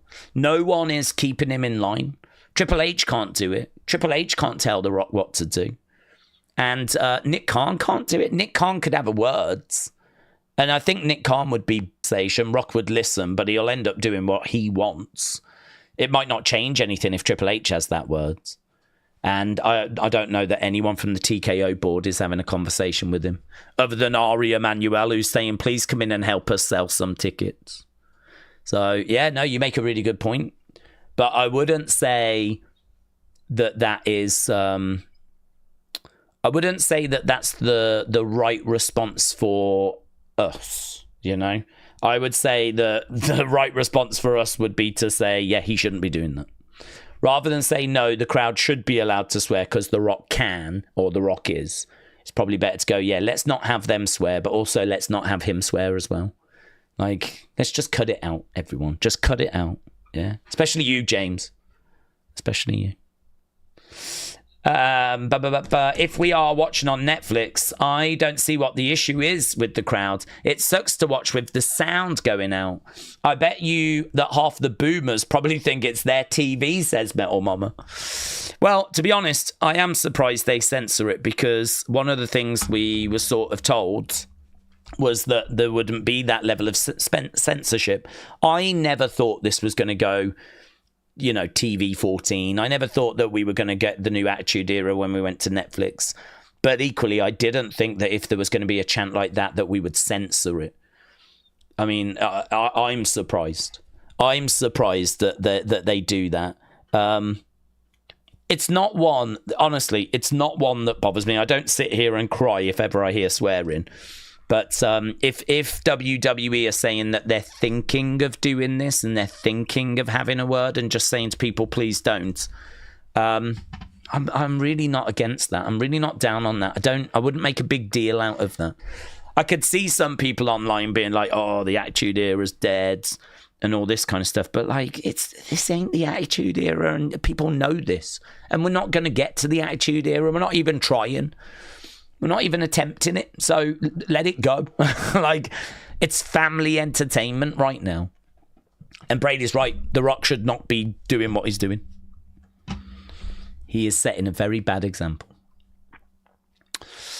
But yeah, I'm surprised as well that they censor it, honestly. Okay, where are we? 34 minutes.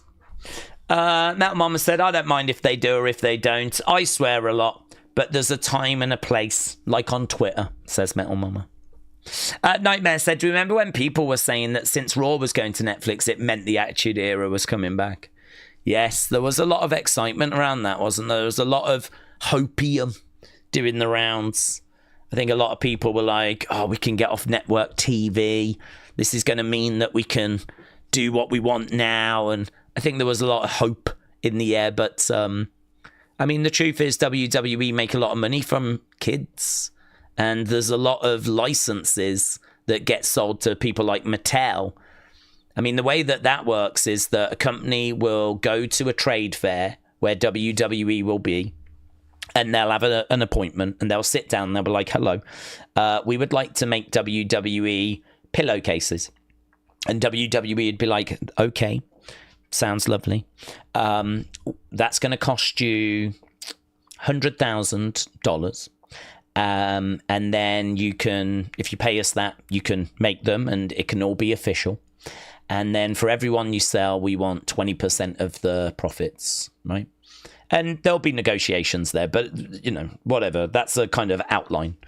And then they'll agree to it or whatever, and then they'll go off. And then the company will go and make official properly with the label official and everything, pillowcases, sell them in shops. They will have paid the money to WWE to be using their license and using likenesses and wrestlers and all that. Apparently there's this massive database, you know, that if you actually pay this money, you get access to their database, and it is just a library of high definition images. So, you know, for example, if you wanted to make a jigsaw puzzle, you would pay them, I don't know, 100,000, whatever it might be, and then you give them a percentage of the profit. But your jigsaw puzzle might want to be a picture of Andre the Giant or a picture of Roman Reigns or whatever. Apparently there's this database, which I've never seen, which is just all these high-res images of wrestlers throughout the years, images from the years, just thousands and thousands and thousands of images. Which, honestly, they might be the images they put up on their website, because, you know, after every Raw, there's a collection of Raw photos. After every SmackDown, there's a collection of SmackDown photos. After every match on a PLE, there's a collection of photos. I mean, it could just be all of those in a database.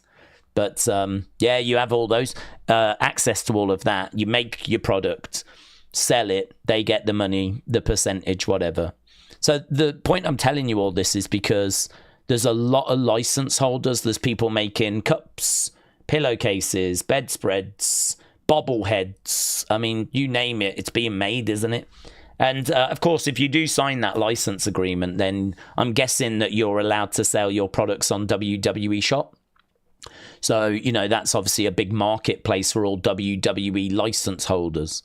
And a lot of those license holders are for things like, say, pillowcases. How many adults are going to buy WWE pillowcases? How many adults are going to buy Mattel figures? There'll be a percentage. I bought them. But you've got to think the lion's share is kids.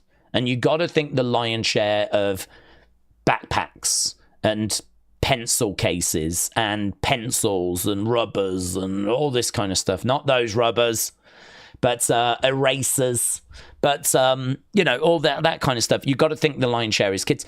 So that is just one reason why you wouldn't want to turn your back on kids. Because all these license holders, you know, their business would really suffer, and then you're not going to get those license holders giving you that money, and you're not going to get those products, and you're not going to have that revenue.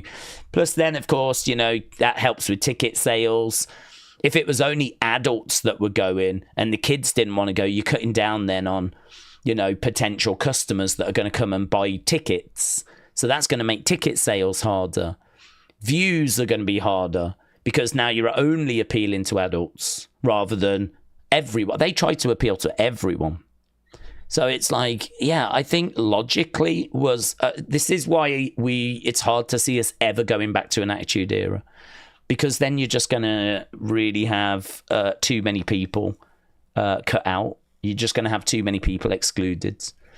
Now they're trying to reach us. They want to reach everyone, don't they? They don't want to exclude anyone. They want to reach everyone. And I really think that makes sense. Where are we time-wise? Right. CJ said, Daze, thank you for everything you do. Shout out to you, buds. Shout out to you. Appreciate the kind words. Sir Scotty as well said, Daze, 1 month here. Love the channel. Sir Scotty, shout out to you, bud. Sir Scotty 99. Makes me think of the ice cream. I don't think you have that in America. Or maybe you do. But over here, we used to have something called a 99. I don't even know if it's still called a 99. But basically, it was 99p for a cone and a scoop of ice cream and maybe a bit of sauce on top. And that would be 99p. Do you know, when I was at school, we used to have an ice cream van that used to arrive, right?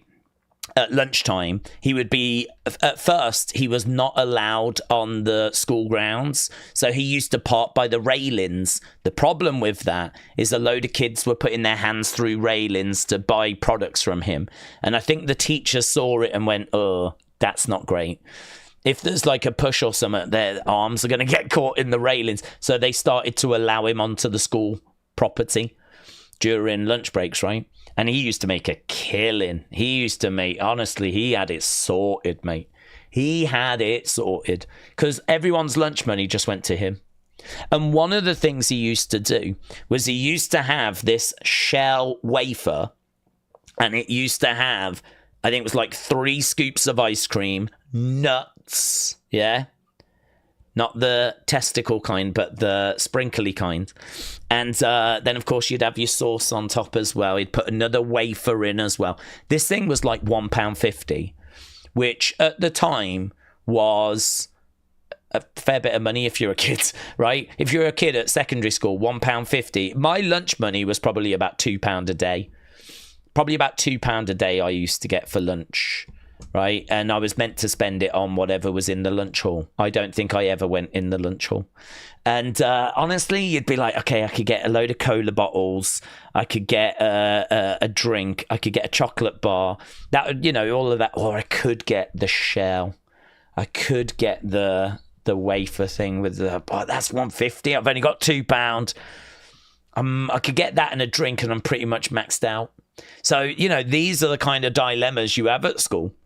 I remember one time this kid bought it. Immediately someone went bang and he dropped it on the floor. Oh my God, I've never got over that for him. I've never got over that. Honestly, it was such a big decision if you decided to actually go for that. It was kind of like, he's gone for the shell ice cream. Have you seen? He's gone for the shell ice cream. Jeez. And this one kid bought it. This other kid barged him. Kids are so cruel. I think he did it on purpose.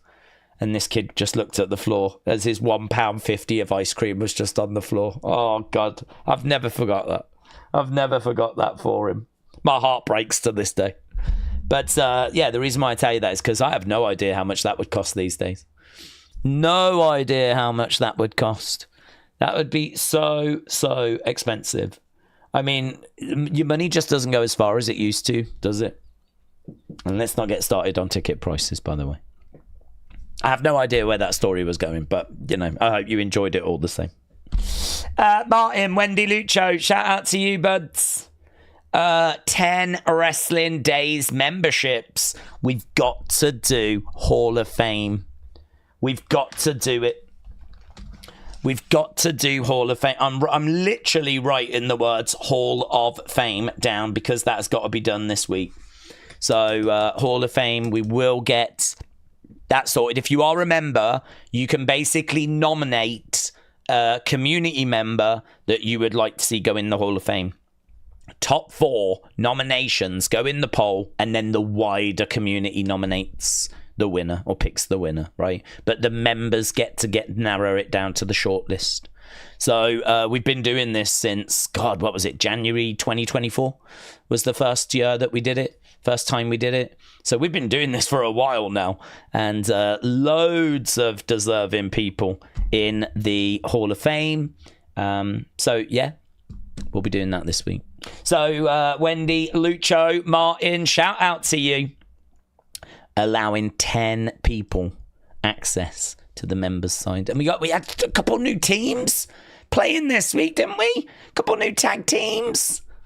That was it. Now that was exciting. That excites me to see that side of it a bit more vibrant. Let's go. Very exciting. Lots going on. Uncle Donk said, I don't care whether the crowd swears or not. It's the what chants that bother me. It kills the flow for a certain kind of promo. It's going to be hard to get rid of, honestly. I mean, obviously the what chants are Stone Cold, and Stone Cold has, not been a regular since flipping, 2003, something like this. I mean, he obviously pops back from time to time, but these what chants have been around for over 20 odd years now. It's hard to see them going away. It's hard to see them going away. I mean, you can tell people to not say that, but at the start of the show, but it's going to happen. I'll tell you what's bothering me more than what chants. This is awesome chants. That's bothering me. This is awesome chants for matches that are absolutely bang average. How an audience can sit there quietly, not reacting, look bored, and then someone does one move that looks good, right? say a Styles Clash or something, gets a 2 count, right? Both guys are down and they're selling. And it's like, it's honestly, I think the wrestlers now know how to get them. I think the wrestlers have figured out how to actually do it. I think what you do is you do a quick little sequence. You do literally a couple of big moves, close pinfall, layout, right? Layout. And that's kind of rush of excitement followed by them laying out means the crowd have to feel that noise, or the crowd have a decision to make of, what do we fill this silence with? Do we just sit here silently? Do we just clap? Or someone in the crowd is going to fill that silence with, this is awesome. And then it's up to the crowd as to whether they want to go with it or not. And if they've just enjoyed that one sequence, that one little moment, the crowd will join in with it. And we are now seriously getting this is awesome chants for matches that are distinctly mid, for matches that really do not warrant them, but there was just a little sequence and the wrestlers lay out and the crowd have got to figure out what they do now because the spotlight goes to them. If the wrestlers are both in the ring lying down, selling, then, you know, it's up to the crowd to kind of fill that space with something, and it could be just applauding or whatever it might be. But yeah, flipping, this is awesome now. I swear to God, they chant it as they walk in the arena. I swear, it doesn't mean anything. It means absolutely nothing now. It means nothing. I feel like every match we get, this is awesome. So it's that bugs me. That's one that's grinding my gears. Actually, do you know what? Let's just get rid of crowds. The pandemic was the best. I've completely changed my mind. The pandemic was peak WWE. We didn't have what chants. We didn't have censored swearing. We didn't have this is awesome when it clearly is not. Right? Do you know what? The thing that ruins wrestling is the fans. The thing that ruins wrestling is we should be ashamed. We should be absolutely ashamed. We ruin this great form of entertainment. It should literally just be the wrestlers in a warehouse wrestling each other with no one watching.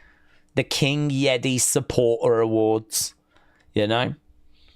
But I don't know. It's a difficult one, isn't it? Because King Yeti is so supportive and has done so much for the community, but it's obviously not a very good look for me to be celebrating like people that donate a lot, because I get the optics of that. Like, do you know what I mean? I understand there is a fine balance here where, you know, I see clips from like, I watched the, Locale, the Keemstar thing with Boogie and Wings of Redemption. They've done loads of like stuff, loads of drama, and sometimes as I'm just doing bits, going through Twitter or whatever, I just want a different flavor. I want to take my mind off wrestling because we talk about it all the time. So sometimes I just want some flipping trash TV, right? And I do watch that from time to time, that Locale Live with Boogie and Wings and Keemstar and whatever. And yeah, I mean, like the begging that goes on is staggering, honestly. I mean, they do things like they just have like members only chat at times, and they'll set goals and be like, right, we'll do this when we reach $1,000 and all stuff like that. And it's like, we've never done that. We'll never do that. I'm not interested in that. I want to talk wrestling. We do talk wrestling, and we get stuck into conversation. So it's, yeah, I mean, like it's difficult for me because like the generosity of people is so appreciated, and it makes a huge difference to the channel. But equally, it's not something that I want to be talking about or kind of highlighting or what it's saying. They're hard. It's really hard. It's really difficult. So I don't know. I don't know how to celebrate people that are so generous, but then not in a way that makes me look like a douche. You know, that's difficult. I haven't quite cracked that yet, so I don't know. But your comment, Joe, makes me feel like at least we're in an all right place. if you're saying that we should do more. Because, yeah, I feel like we probably should do more to celebrate these people and thank these people. But I don't know quite what that is or how we do that. Or I'm not sure. Bottom line, King Yeti's a legend. Yeah. And will probably be the person I end up marrying. So, Joe, really appreciate the support. Joe, you need celebrating as well. Yeah. $20. Do you know what I mean? Shout out to you, bud. Where are we time-wise? 17 minutes. I am the colour red said this is BS. Well, you can chant that here, but you can't chant that on a live show, but you can chant it here. Swearing's allowed. It's why we've got James in the community. We're the only place that'll take him. Edward said, Daze, quick question. When is this thing that I'm meant to do with Tommy? I don't know. This is not my show. I don't know. He has not told me a date or anything. So if I've missed it, I don't know. I do not know either. You've not missed it because it's all part of his new show that he's doing with Nick Storm. And that show has not even started yet. So, I mean, I can... Well, I'm not around on Thursday. I was going to say I can ask him Thursday, but I'm not here Thursday. Because I'm going to the old cricket. So, I can try and mention it with you, but I mean, I'd imagine he'll be in touch. So that's between you and him. Don't you go dragging me into this, Governor. Yeah. Oh my God, strays again, said Jay. I can't help it, Jay. James, I've got a problem. I've got a problem. Whenever I think about swearing or anything kinky, somehow you've managed to get your name appearing first all the time. I don't know how. If it's anything to do with like stockings, suspenders, sex toys, things like that, I don't know why, but it's you and William that always appear in my mind first. I don't know. It's a sickness. It's a sickness. I would like to publicly apologise because even I know that I do it too much, but it's like word association. Do you know what I mean? It's like if someone says flower, you might go beautiful or scent, yeah? Or arrangement, garden, right? Word associate. If someone says nipple clamps, I think James Chadwick, and I don't know why. I don't know. But that's why it keeps happening, because if ever on that, the first thing that comes to mind is like William Hensey, James Chadwick. I need to update my references. I need to get different names in there. I know there's other people that need to get these strays.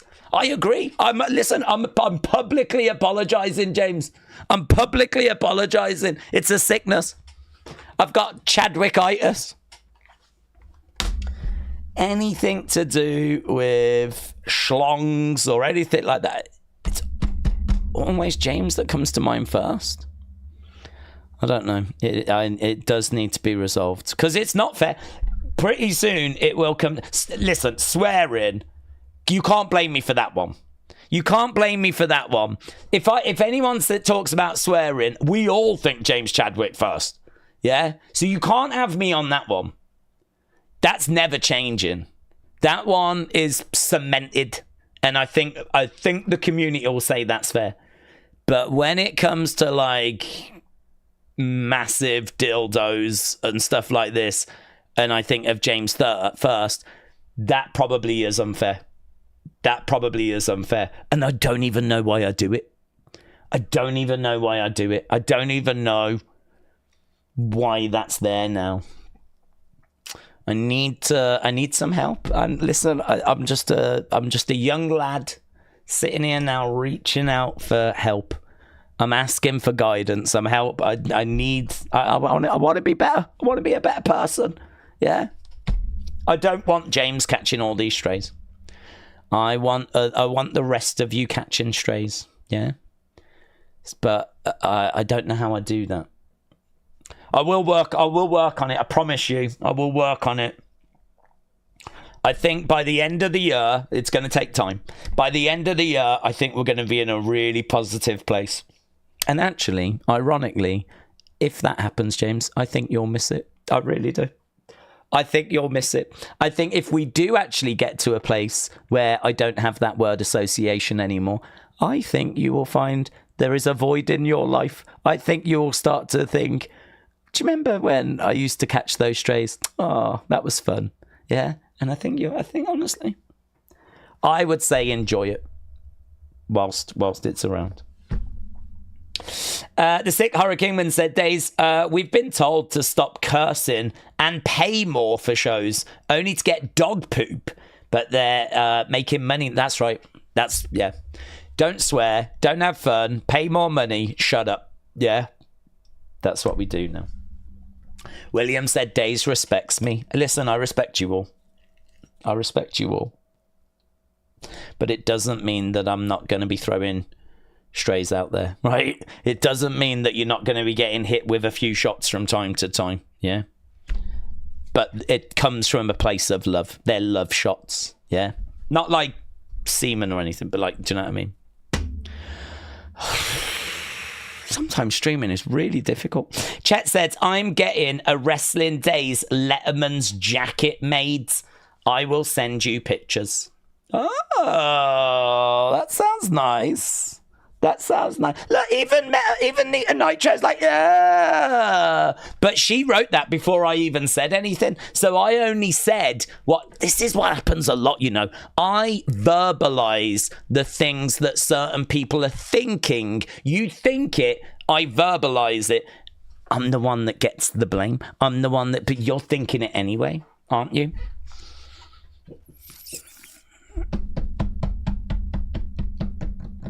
I would like to clean this up, honestly. I would like to get us out the gutter. We do go in the gutter too much. But, I don't know. It's easier said than done, isn't it? Nita Nitro said, you leave me out of this. Well, listen.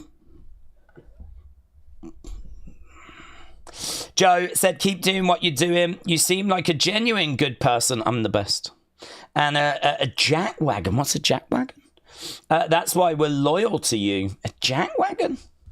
Let's go. Joe, shout out to you, bud. Shout out to you. I think I'm very, very fortunate that I didn't get straight into this.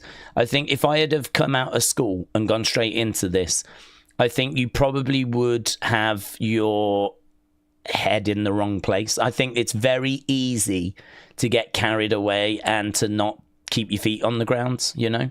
When it comes to like doing YouTube and speaking to people and growing a channel and all of that, and you see people just going off, losing their minds.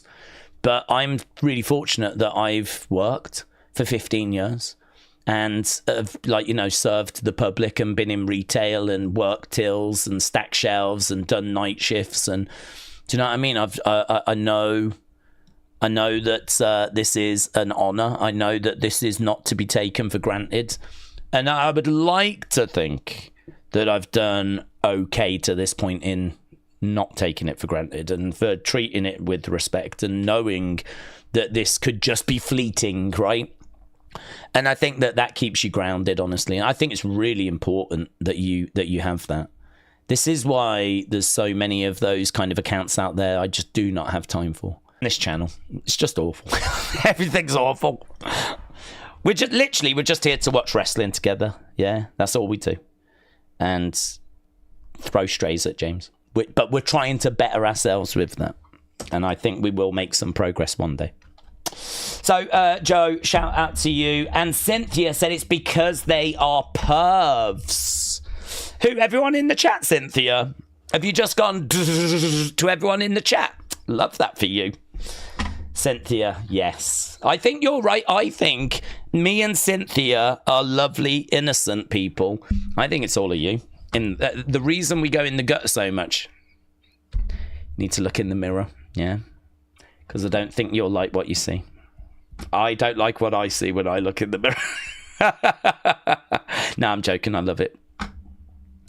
Right, we are 7 minutes to go. Tom's innocent. Corey's innocent. Well, that's what guilty people say, Corey. Yeah?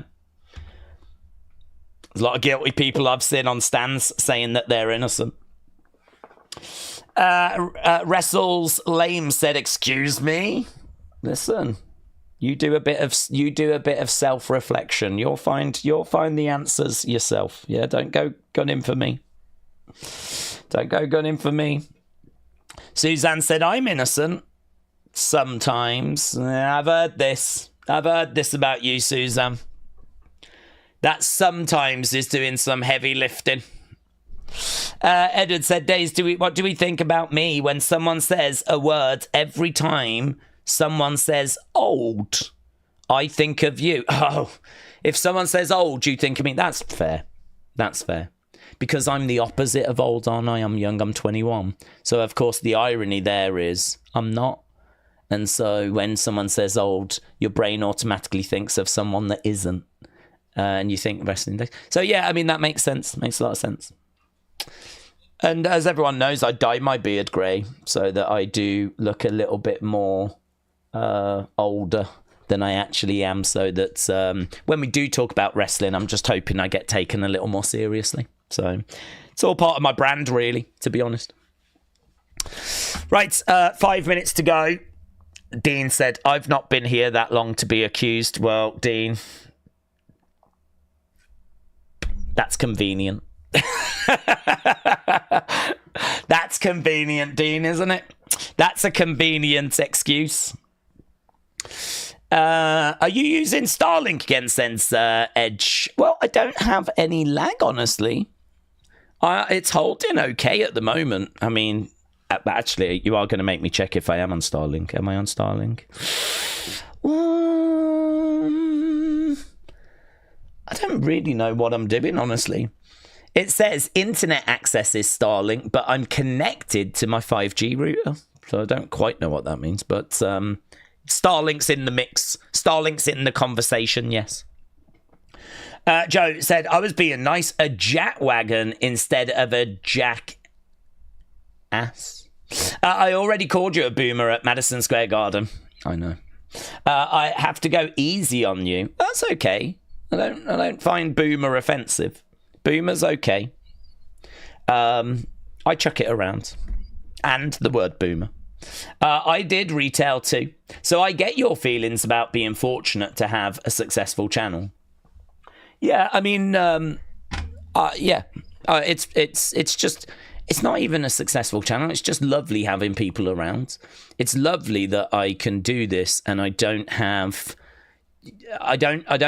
end the streams and think like, oh, I can't live with this. This is just gonna, I'm gonna need to go back to it. Or like, I don't have to think that. We make enough. I mean, I make about the same here as I did in retail, honestly. This ain't like my fortune. You ain't gonna be seeing me flipping, do you know what I mean?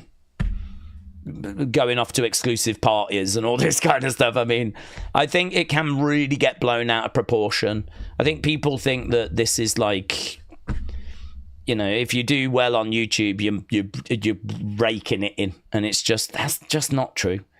Maybe that was true back in the day, but there's so many people doing it now. I promise you, it's only the top end that are really raking it in. If this does fail, I might not even have retail to go back to. And what else will I do? I ain't got no skills. What else am I going to do? That's my bigger problem, yeah? Because, again, I'm not taking this for granted, so I don't know what plan B is, because it would be go back to retail, but retail's dying. I'd have to work at an Amazon warehouse for a robot that would be my boss. I'd have to take orders from a robot. And I'm okay with that, as long as the money's all right, I do also think that could be demoralising, though, to be honest. Do you know what I mean? But this is probably the future that we need to accept. I saw a program the other day where in China, they've got them doing different jobs. There was one like chopping a cucumber and doing all this kind of housework stuff, ironing and whatever. They've got this army of robots ready to go that can do all these jobs. They reckon in China we will all have a robot in our homes that just does our tasks. That'll do the ironing, that'll do like food prep and all this stuff. You just tell it what you need it to do. And honestly, if it's doing that, it can do fixing a car, can't it? And it's going to be able to do picking stuff off shelves. I think it's already doing that. Honestly, I just don't know what the future looks like for humanity. But with just a minute to go before NXT starts, it's probably not the right time for this conversation. So that's my bigger problem. But Joe, shout out to you, my friend. I really appreciate the support. Where did you work in retail, Joe? What did you work in?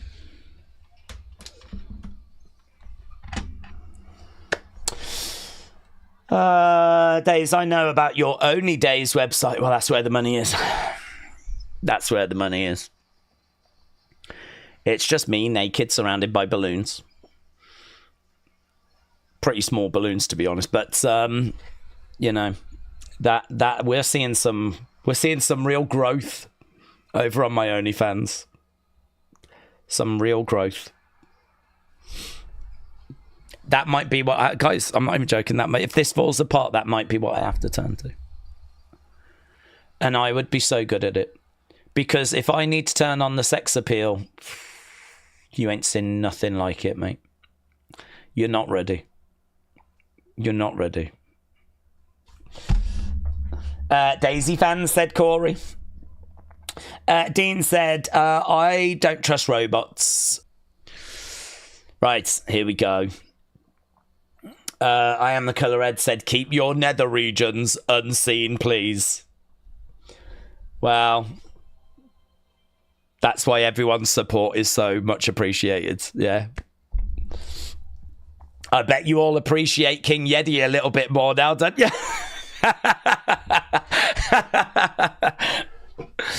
Right, let's go. Battlegrounds. Days, I've got an announcement. Where goes next Monday? I am going to say goodbye to college and hello to being a painter and decorator. Oh, well done. Congrats. Congrats. Nita said, I'm off to bed. Have a great evening and we'll catch up tomorrow. Nita Nitro, good night. Hope you have a good one. Did Joe answer me, by the way, about where Joe used to work? I was trying to keep an eye out, but it might have slipped past. No, I think I got ignored. Oh, no, I worked at Best Buy. Oh, did you? You worked at Best Buy? Oh, that's good. I like Best Buy. I've popped in there a few times, actually, whenever I've been to America. I've been in before because they used to sell CDs. And so I've been in just to have a little browse, see what they had. And they also sold those kind of like arcade cabinets. I wanted to see what they had. Those kind of one-up machines, those arcade one-up things. They had some in Walmart and Target, but they had a better range in Best Buy. I was never going to buy one because I'd never get it back on the plane. But I was, you know, there's enough around in Florida that you can be, as you're driving past, like, can we just pop in? Trick Willie, the TNA champ.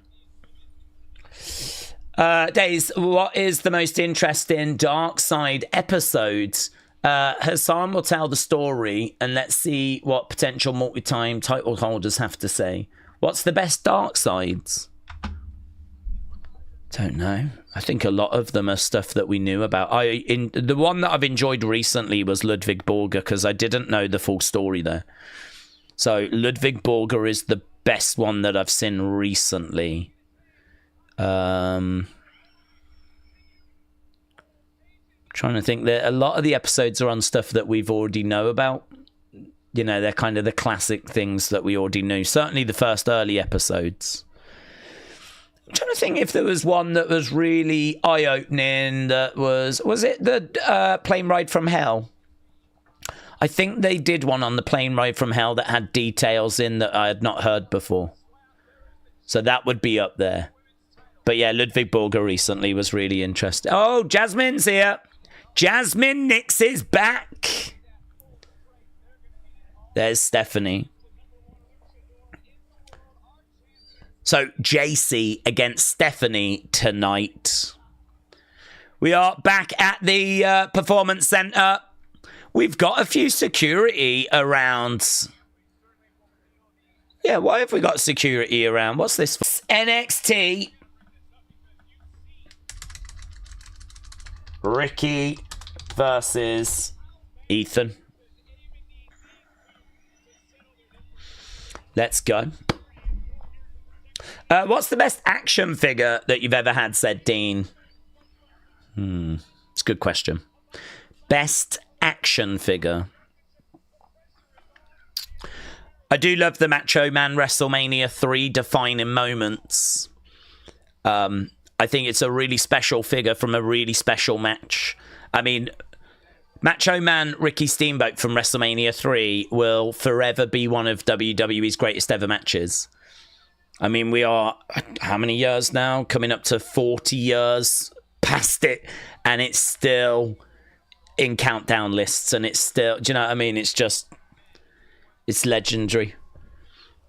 It's one of the greatest, well, it's one of the greatest matches, but certainly if you go back to that kind of early WrestleMania period, WrestleMania 1, WrestleMania 2, WrestleMania 3, those kind of early WrestleManias, by far the best match from any of those shows. Macho Man against Ricky Steamboat. So, and I think his robe was so amazing, and the trunks are so iconic, like, and it's Macho Man as well, like, to have that in figure form, and it's a great figure as a result of the robe and everything. So I think that's really special, honestly. I think that's really special, and I love that era as well, don't I? So, and it was a defining moment, so it's not that easy to get a hold of now. You probably find it on eBay, but I bet you're paying for it. So yeah, if there was a fire, that might be the one I'd most want to save, honestly. Oh, we're underway. Here we go. Ethan has come down. And we've got referees dragging them apart, but no joy. Just let them fight. They're about to have a match. Just let them fight. Why are we so desperately trying to separate? Just let them go. The bell has sounded. We'll start. Yeah, okay, here we go. Starting now, yeah. It's a little bit weird, isn't it, for us to have a match where both people make their way down. They both want to get at each other, and we sort of get security in the way just so we can enact. Just let them go. Just let them fight. This match that we were getting is starting right now. Okay, Ricky getting up to his feet. Picked up, slammed down there by Ethan. Who is the cheerleader in the chat? Someone was shouting, and the rest of the crowd were following. Someone has kind of become the leader of this NXT crowd. Someone in the crowd was like, Ricky! And everyone was going, Starks! Ricky! Starks! Someone has become the leader here. James said that made 0 sense. I think they were just trying to get a hot start, weren't they? I wonder if it's that guy that always wears a crown and dresses as a king. I keep seeing him in the crowd, and he also pops up in the Evolve crowd. The other person I always see is that ginger kid. There's a ginger kid who tends to be at all these shows. In fact, I can see him already, the ginger kid. He's second row from the back to the left in the kind of main block. 1, 2, 3, 4 rows up, main block to the left, 3 seats in.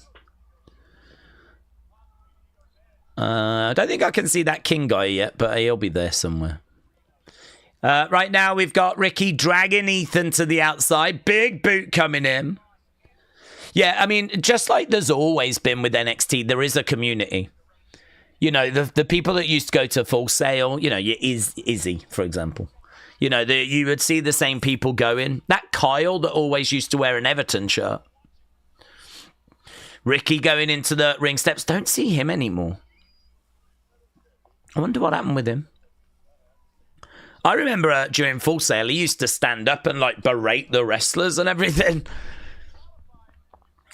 Ethan grabbing a chair, asking for no DQ. The crowd want this to be no DQ. Let them go. Let them fight. We've made this too messy, haven't we?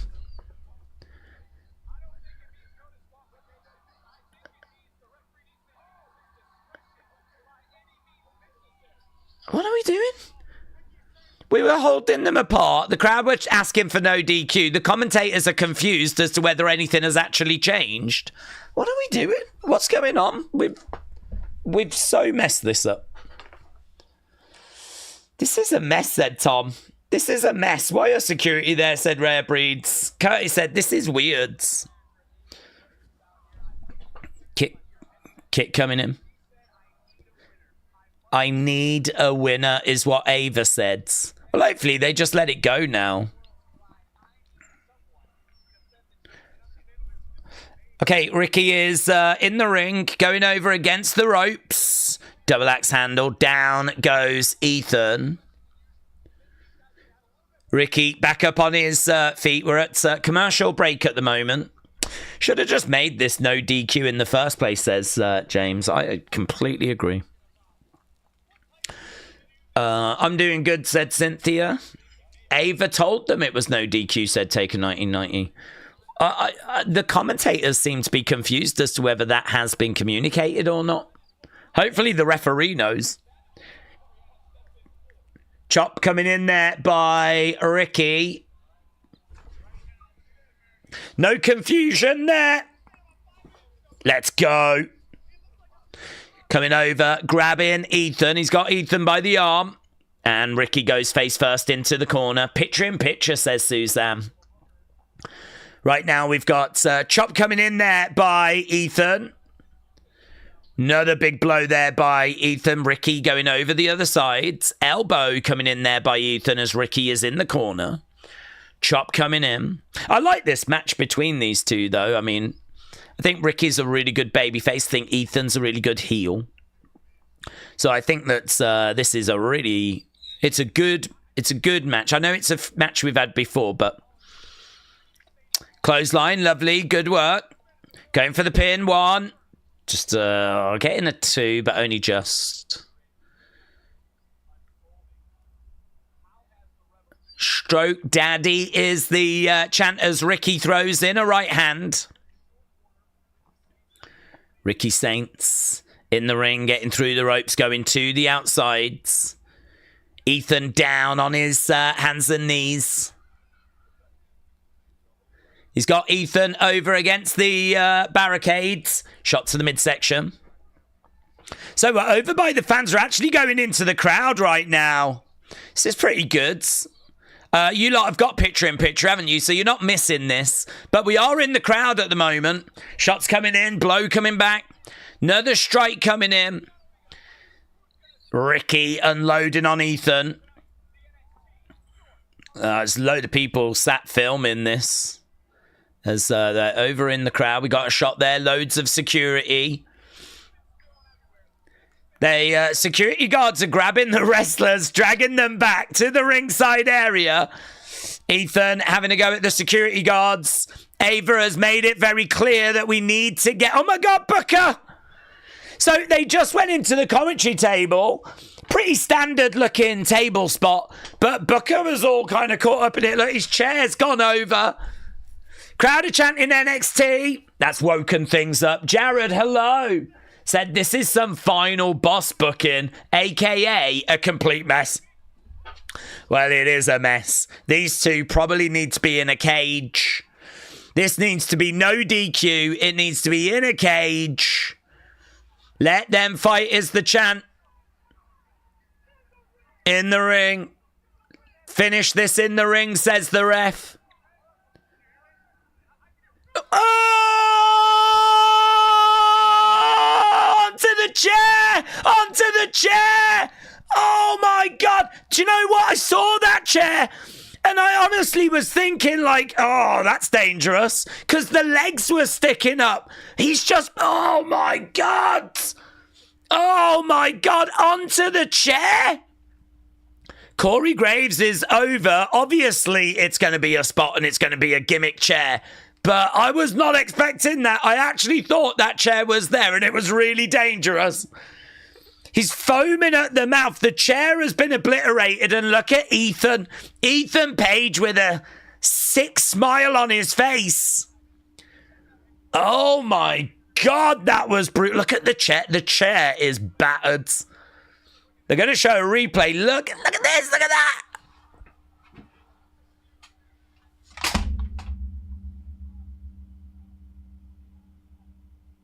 The sound. The sound. That was... Mate. The metal sound. That is as good a plan spot as I have ever seen. That is as good. I've no doubt that was gimmicked, and I've got no doubt that was planned. Ethan go for the cover. 2. Oh, kick out by Ricky. I've no doubt that was planned whatsoever. No doubt at all. Real high risk to it.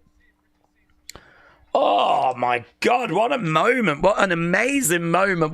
This really brought me into this match. I was in the match anyway. There was a bit of silly nonsense going on, but shot coming in there by Ricky. Ricky is back up on his feet, throwing in blows to the corner. Oh, look at that from Ethan, right to the throat. Ricky goes down. Ricky goes down. Ricky is really struggling to grab his get oxygen here. NXT said Wrestle Rants. Akim said we've got a great heel in the wings. I hope they don't boob it.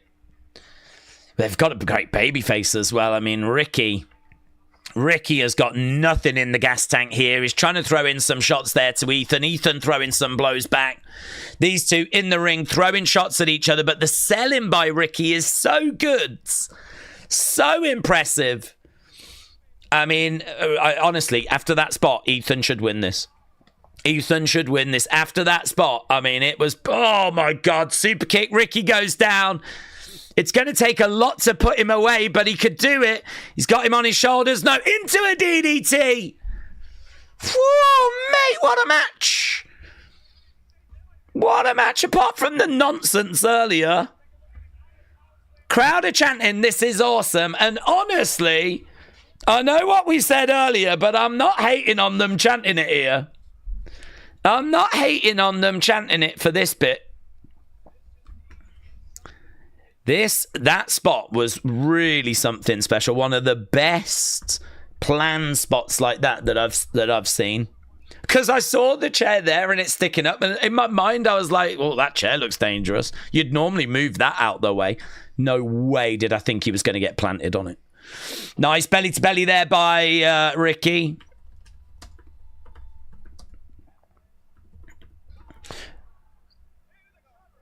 One, two, kick out. Oh, my God. He's still really struggling here, or at least his character is. He's trying to catch his breath, isn't he? This is like a main roster feud, said I am the colour reds. Dean, shout out to you, oh, mate, big clothesline. 1, 2, shoulder up, shoulder up, shoulder up. This is so interesting because honestly, Ricky should probably lose this after that spot, but it's everyone's on their feet in the crowd. Ricky back on his feet, against the ropes goes Ethan, big forearm shot. Ricky digging deep, selling, picking up Ethan. He's got him up on his shoulder. Ethan, no, grabbing onto that top rope. Ricky still struggling to try and grab his breath. He's trying to grab a hold of Ethan. Ethan over on the outsides. Whoa, did he just slingshot the rope into his throat? I think he just pulled the top rope back. And, plants him. That's got to do it. 1, 2, 3, and it does. Ethan Page wins. Do you know what? It's the right call. I love Ricky. Love Ricky. But that spot with the chair was horrific. And then what an ingenious moment that was to pull the top rope back, let it go, bang, right into the throat of Ricky. Amazing. Amazing. Amazing. I've got a lot of praise for once we got past the shenanigans. I've got a lot of praise for how they structured this. Oh. Crowd are stunned. They're quite quiet. But we have got a new North American champion, all ego, Ethan Page.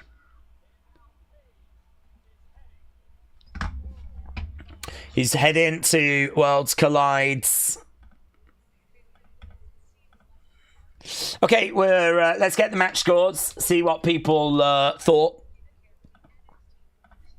That top rope pulled back, shot into Ricky's throat. He was struggling anyway.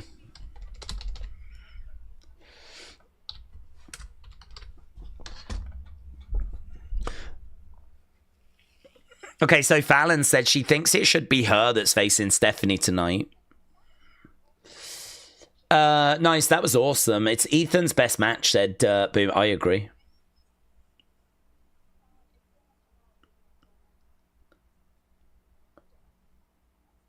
JC said, if you want to come out and be in my corner, that's fine. But if you don't, that's also fine.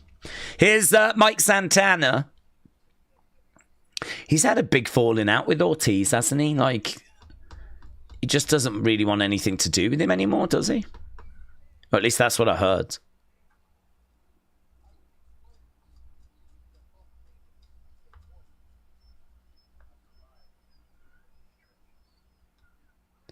So we just got a video package looking at Santana.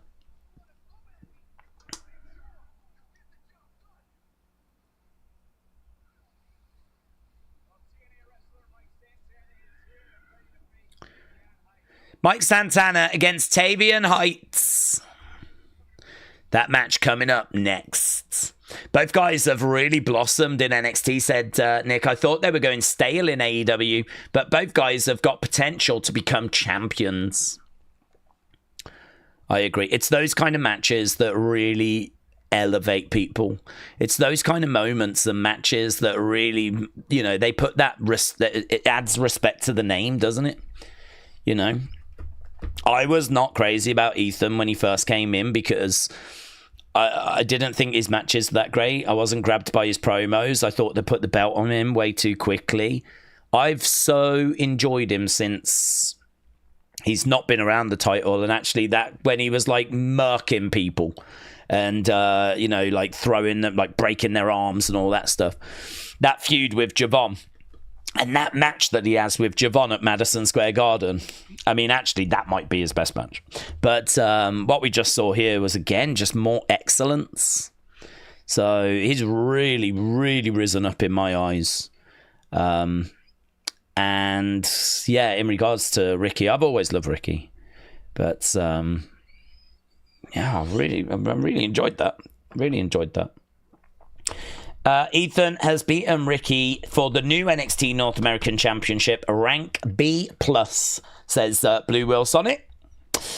Jake said, do we think the Impact Championship that Trick holds will change hands on NXT or Impact? Well, I think it can change hands on either. I think TNA have done something that's beneficial to them, but I think they've also done something very generous. I know that if the shoe was on the other foot, I would not be keen. I wouldn't love it. I know that if TNA talent was to win the NXT championship, I would be okay with it, but I would be waiting for the NXT talent to kind of win it back, right? So, as I said earlier, I could understand there being TNA fans that are not pleased, that are not happy, that don't like this, that feel it's a bit insulting, that a different person from a different promotion has their top title, right? I can understand that. If you're a die-hard TNA fan, I could understand someone viewing it that way. So what I would say is that this is something that should be treated with respect. It's something that I think is a very generous thing for TNA to do and allow.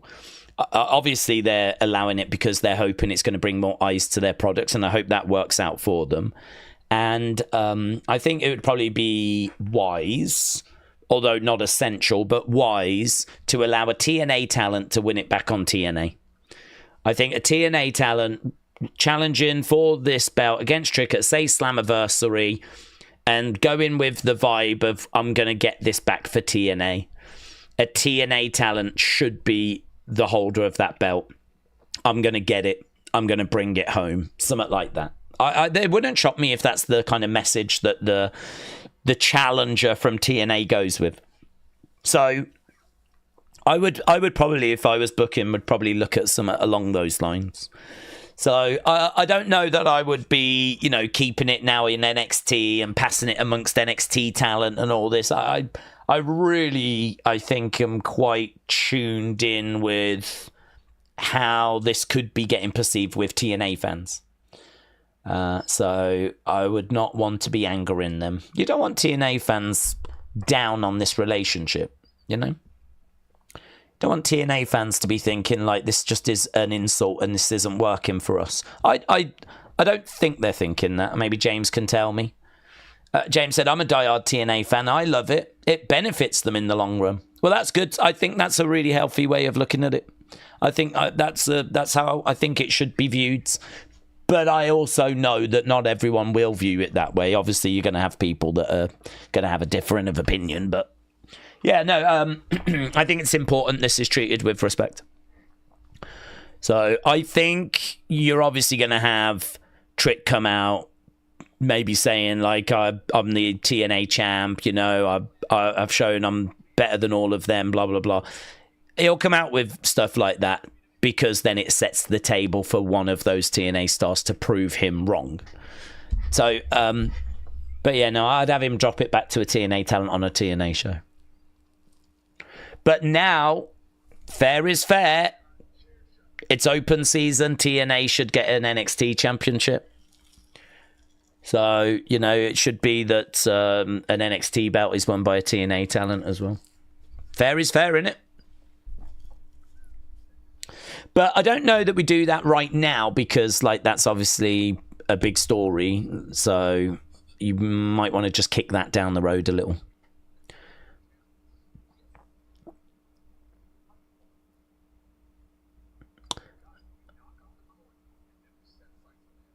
Okay, so we got Inamura and Briggs. Inamura is back for a bit. Even bigger. What's that about? Here's Mike Santana. I don't know what that's about. So he said, let's go after the Cullen and then go after the titles. And Inamura was like, let's go even bigger. Here's Mike Santana, and he's in the crowds. Okay. He's getting a Jey Uso entrance. That's pretty fun, though, isn't it? Again, how amazing if you was in that crowd. Look, you got Mike Santana in the crowd with you. I think I just saw that guy in the crown and the king stuff.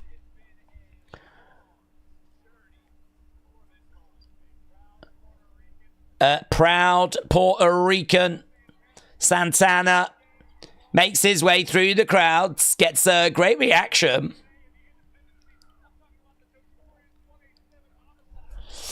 Josh Briggs has similar music taste to me, which I genuinely did not expect, said Alex. I like his gimmick, says Lee. Edward said, question, what do we think of us getting Verts and Frimpong? I think they're both going to be good signings. Well, yes. I mean, I feel like Frimpong is going to be the Trent replacement. Verts is a hell of a signing. I don't know how much he's costing. Oh, my God. Happy Wednesday, everyone. Happy Wednesday. Let's go. Tavian Heights has made his way out. When's Ren going to wrestle? We never get Ren wrestling. She's just slowly cooking in the background, isn't she? She's one that they'll pull the trigger on at some point. Santana versus Tavian. This is obviously a little disappointing because This is not just a normal NXT show. We said this. This was meant to be in that same arena. This was going to be in front of a big crowd. So this is a pretty stacked show tonight. That match that we just saw, that was like a PLE kind of worthy match. You could have had that at Battleground. That could have took place at Battleground. That title change and everything, that could have been at Battleground. Now we've got Mike Santana making his NXT debut. Again, being slammed down. His gimmick is true to the Bronx, says Lee. Yami said Tony fumbled the bag with the AEW talents. Yeah, there's been a lot that have kind of come over that have been successful. I think WWE are very good, though, aren't they, of making sure that people are not kind of left on the sidelines for too long. Obviously, people will say carrion, and you are correct. But by and large, they are pretty good. Certainly at the NXT level as well, at not just having people sat around. I think over in AEW, there's a few that can really struggle to get the TV time. And we've taken some of that talent and we've shown just how good they are. But to be honest, I mean, the talent that can struggle a little, like Carrion, you know, you could take them, put them in AEW, they would look good. So it does work. It works both ways. Santana has got Tavian in the corner. Gets pits up, puts the outside. Who out of the NQCC do we think will have the best main roster career?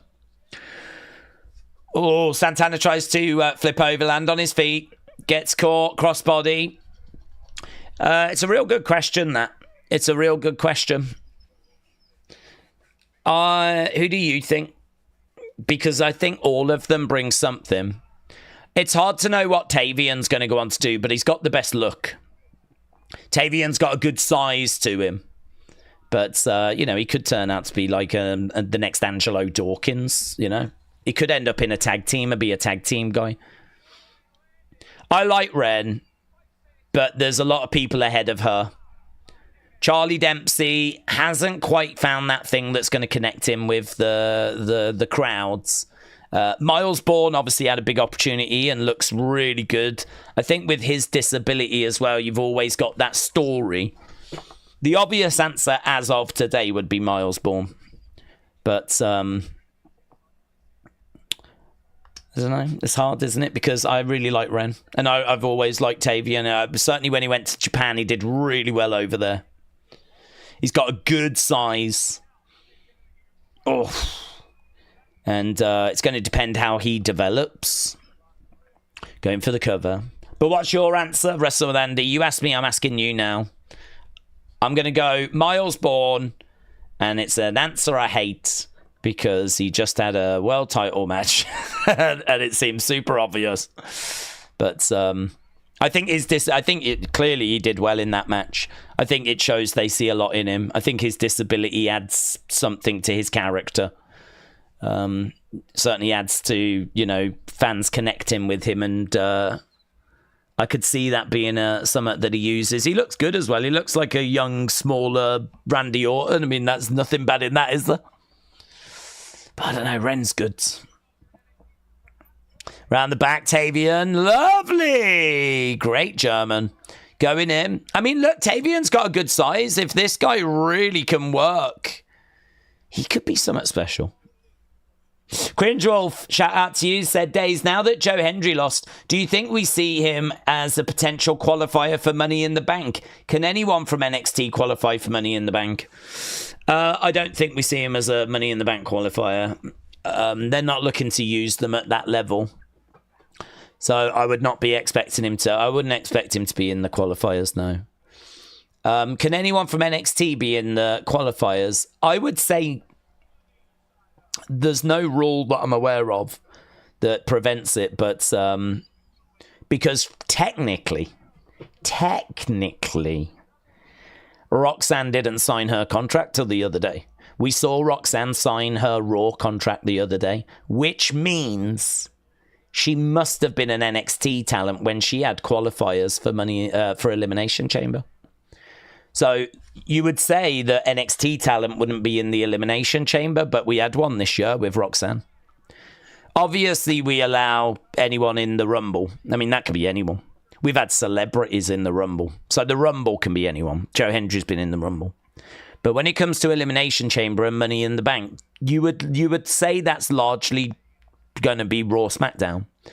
But Roxanne was an NXT talent. She made it into Elimination Chamber. So technically, I would say they could. But there's absolutely no indication that we're going to go that way. And I would not be expecting Joe Hendry to be in that. Chop coming in. Daze, I got a parcel today. It was a signed picture of Jacob Fatu. And I got some more stuff. It legit signs. I was so happy. I have that. I don't have many. I mean. Edward, shout out to you. James said, I'm surprised NXT doesn't have their own Money in the Bank. Yeah, that'd be good. They've got the, it's not quite the same, of course. It's the breakout tournament. And when you win that, you get that contract, don't you? And that contract has kind of worked. Oh, my God, what a clothesline. But yeah, actual ladder match, Money in the Bank and all that, that'd be good. And you could use TNA talent with that as well.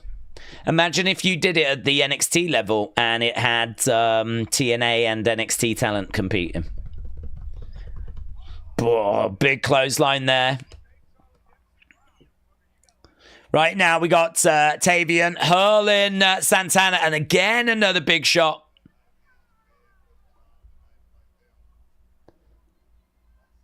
Tavian over the other side. Up comes Mike Santana. He goes down. Kicks Tavian back. Tavian against the ropes. Rolls through. On the shoulders. Tavian looking really good in this match. This is a real showcase for him. Mike Santana struggling a little bit here to deal with the power of Tavian. Lovely gut wrench suplex. 1, 2. No joy. No joy. Really fun. Really good. We're eating so good this week. We are eating so good with this NXT. Crowds are applauding away as Tavian is in control. There we got Charlie Dempsey on the outsides. Charlie Dempsey is liking what he's seeing. He's proud of Tavian and what Tavian has been achieving so far as both guys get up to their feet. Tavian has got a hold of the head, big clubbing blow to the back. Big boot there by Santana. Back elbow there by Santana. Headbutt there by Tavian. Tavian reversed over in the corner. In comes Santana. Big chop. Big chop. That's a big chop there by Santana. Over the top. Yeah, I mean, crowd are loving this. Crowd have been brilliant tonight, actually. Kick coming in there by Santana. Kick coming in. Santana going back against the ropes. Round the back. No joy in the corner. Jumps up. Lands on his feet. Santana rolls. Oh, look at that. Into a cutter. 1, 2. Oh. He calls it the rolling buck 50. Ren couldn't believe it. She just looked over at Charlie Dempsey. Crowd are chanting, this is awesome. Crowd are chanting, this is awesome. Right now, we've got Santana coming over, grabbing a hold of Tavian. Tavian lands on his feet. Santana against the ropes. Tavian! Oh! Like a belly to belly, but look at that. Into a sling blade there by Tavian. Tavian back up on his feet, going over, grabbing. I don't mind the orange as well, you know. Oh, look at it. 1, 2. Shoulder up. He can work, man. This Tavian Heights can work. Yeah, but Booker T's like, this guy is ticking off every box. Oh, God, Wrestle with Andy. I might need to change my answer. Tavian Heights might be him. Against the ropes. Ah, big boots by Santana. It's another star-making performance, honestly. He rolls through. They both roll. Santana against the ropes. He just jumped onto the shoulders, silly boomer. He just jumped straight on his shoulders, planted down. Yeah, I think this is going to be one-way traffic now. Santana up on his feet and big clothesline. Connects 2, 3, and it is a win for Santana. But that does not tell the full story of that match. Fun. Really fun. Opening match. Great 81%. Great 81 for our opening match. Let's have a look, see what people felt about this one. Good. A real showcase for Tavian. Beautiful. Some of these super kicks and some real showcase. I mean, like, he's got such a varied moveset as well, Tavian. I mean, lots of different suplexes. And yeah, he had quite a few weapons in his offense. Santana, I think, is going to show some respect here. He's coming over. He puts his hand out. Tavian goes over, shakes that hand, and they embrace. Charlie Dempsey seems to not be... no. Charlie Dempsey's not very impressed about that aspect. Shaking his head. That's not the no quarter catch crew way. Okay, coming up, we've got the family fallout. This'll be good. What next for Stax and Tony and Luca, and where the flip is the Riz? Where the flip is the Riz? Here's Wendy. Tomorrow on Evolve. Callie Armstrong, Wendy Chu, Kylie Ray, and Kendall Gray battle to be crowned the first ever Evolve Women's Champion. We are doing that tomorrow. It says YouTube internationally, but so I don't know if they'll go back to being live or if that's just an old sort of graphic. A little sign off at the end, because we know internationally it's not live anymore. They tend to upload it the next day.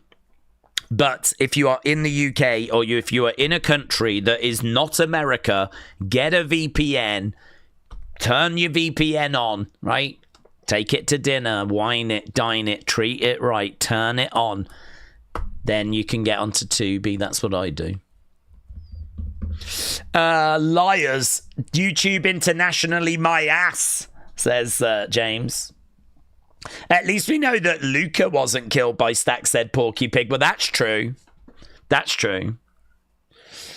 Daze, based on what we saw with the Santana vignette and the fight, do we think is a future star? I could see Puerto Rican Barrica in you with the energy we show in wrestling. I like him. I mean, I don't know where we go with him because he's a TNA talent. So, you know, I'm not really focused. I don't know. I mean, I don't know how old he is, or, you know, I'm sure if there was a vacancy in WWE, he would be interested. But I don't know. How old is he? Actually, he's only 34. In my mind, he's like 39, 40. But he's 34. Yeah, I mean, look, that was a really good match. I can't say that I saw anything necessarily special, but he brings a lot of experience. I mean, he brings a lot of experience. I mean, I was watching him in AEW from the very beginning, so, I mean, this is why I thought he was older. Because, I mean, he's been in AEW since 2019. He left last year. He obviously went to TNA. But yeah, I mean, he's competing as a TNA talent, isn't he? So, I don't know. Yeah, WWE might be interested. There's lots of good talent out there. King Yeti said, Daze, you're not spelling things right is my gimmick. King Yeti, thank you. Yeah, you're right. You're right. You're always right, King Yeti. You're always right. I would say that I will make more attempt to spell correctly, but honestly, it's not a focus. My focus is just being a legend. That's my focus. I've never achieved it, but that's my focus. He was in TNA a long time ago as well with LAX, said Robbie. Robbie, shout out to you. Fact, apparently Santana and Ortiz did have an actual falling out, says Jim. Yeah, I heard this. I don't know anything about... I know that, like, there was this... I'm sure I heard they don't talk and it was all nasty and it was not good at all. Because it was a bit strange them not being together anymore, because they were like brothers. They were like so close. But yeah, apparently there was a bit of a falling out. But I don't know the details of it. It was probably over a girl. It normally is. It was probably over a girl. King Yeti said, you are a legend, and that's why I'm disappointed. Well, I'm disappointed. You're right. You're right. King Yeti, you're right. You're right to be disappointed. Even the greats sometimes can't spell great. That's what we've learned today. And I did that on purpose to make that point. Even the greats sometimes can't even spell the word itself. Right, let's go. Stevie Turner just tweeted about Evolve and only mentioned Tubi.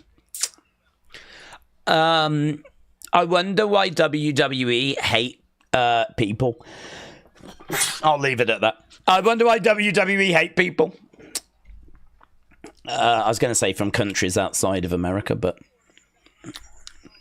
judging at ticket prices, I'll just leave it at I wonder why WWE hate people. We are back on. We are. Taker 9090 said, any luck with Unseen? Well, the folders are still not back. No, still no folders. We won't do this forever. I'm not going to wait forever. I'm just stunned it has took this long. I cannot believe they have not fixed it. I mean, if it goes down, you think it'll be down for a few hours. You don't expect it to be like 4 days. So I just don't know. I almost did an Unseen last night as well, but it's so hard trying to bookmark things a different way. So, to answer your question, no, but I'm going to have to sort some, aren't I?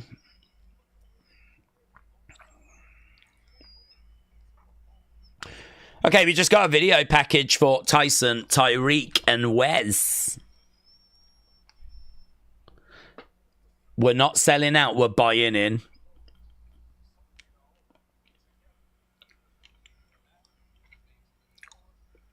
High Rise.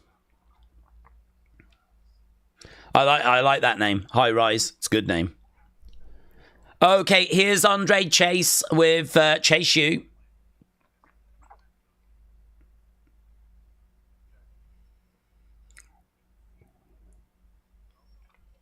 You need to know when to seize the moment, but when to fall back as well.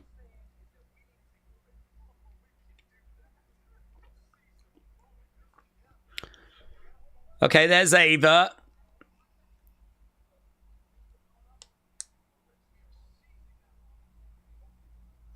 We won another match.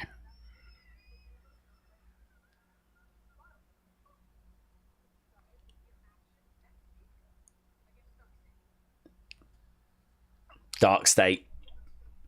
They're taking on Dark State. You could hear the crowd actually laughing.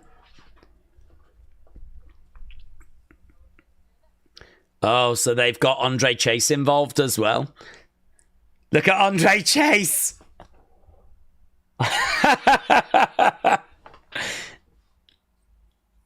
He just said to them, you need to know when to take your chances and when to sit back. And they've just gone and put themselves in a match with Dark State.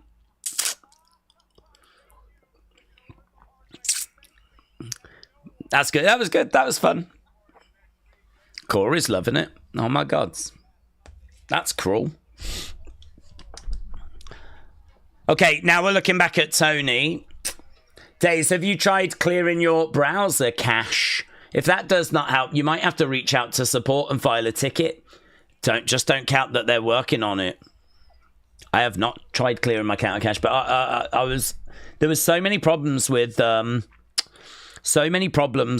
X. I'm under the impression that it is a like X issue rather than a me issue, but it could be a me issue. Here's Luca.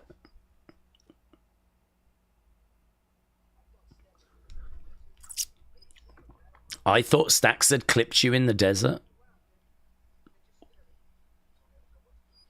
Luca says he didn't know what to do.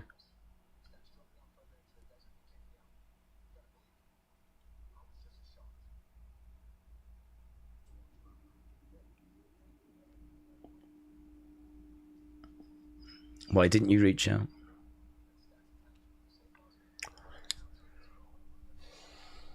No. No, don't fall for it, Tony. This isn't right. This isn't right. You know it's... It don't smell right. It's not right, Tony.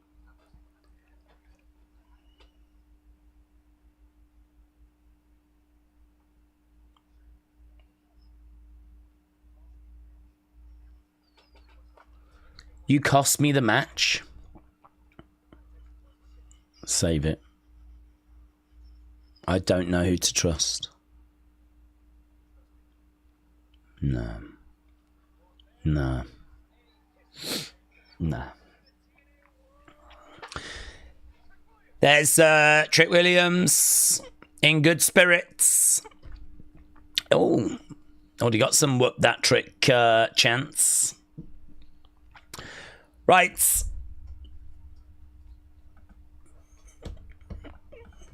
I need to clean my cache. Obviously, Corey does not watch Evolve because he said they have not got Luca for weeks, but he is on Evolve, said Made by Dawn. Nightmare said, like Stone Cold said, DTA, don't trust anyone. Hannah said, Daze, it's all fun and games until someone from the community says, man, I don't give a damn what the timeout tribal chief has to say. I've never heard anyone say that. So let the fun and games continue. AKF said, world champion Trick. If you are really coughing up blood, then why are you here? Is someone coughing up blood? Is someone coughing up blood? But they've said to themselves, I can't miss this stream. Is that what's happening? Oh my God, respect. Wrestle with Andy. I said, Daze, I think Charlie could be good on the main roster if Regal was his manager and he had more of a character. Wrestle with Andy, thank you. Thank you. I don't think there are any free VPNs, says Pooter, but I'm not sure. Well, I have... Mine's not free, but I get one with my computer antivirus. So I've got antivirus, and in that is a VPN. So it's not free, but, I mean, I ain't having a computer without any protection. Do you know what I mean? I don't want little computers running around. You have to have protection. So I've got protection on my computer, and that comes with a VPN. So yes, I don't know that there are any free ones, but there might, I don't know. Maybe there is. I don't know. Rare Breed said, I'm just being polite. We're all just being polite because we're lovely and we're a great community. I have gnawed, said Pooter. James said, Daze always protects the general. Let's go. Let's get him. I am the colour red. I got so high once I ate an uncooked frozen pizza and I spewed it up. And I thought the marinara sauce was blood and I panicked. Oh my God, what a story. You got high, you ate a frozen pizza, you threw it up. Was it frozen or unfrozen? It was frozen. You threw it up and then thought you was throwing up blood. Wow. That is impressive. That is impressive. I'm just trying to think how that would work, because if it's a frozen pizza, the marinara sauce is going to be frozen, but of course, in your mouth and in your system, it's going to have warmed up. But I can't quite picture what that would look like. If you've got photographs, send them over. If you've got any photos of your thrown up frozen pizza, feel free to send them. I'll show them on stream and we'll have a look. And because I think a lot of us are probably struggling to picture that. So yeah, ping them over and I'll pop it up. But we'll do that at the next commercial break, no problem. I threw up Rob Batisian. What's that? Rob Batisian at Wendy's. I thought that was, but I don't know what that is. It's hard for me. If you've got a picture of it, send it over. I'll pop it up. We'll have a vomit. A vomit. Few minutes of checking out all each other's vomit. Yeah. Oh my God, the content on this stream just gets better and better and better. Honestly, the next commercial break is going to be sick.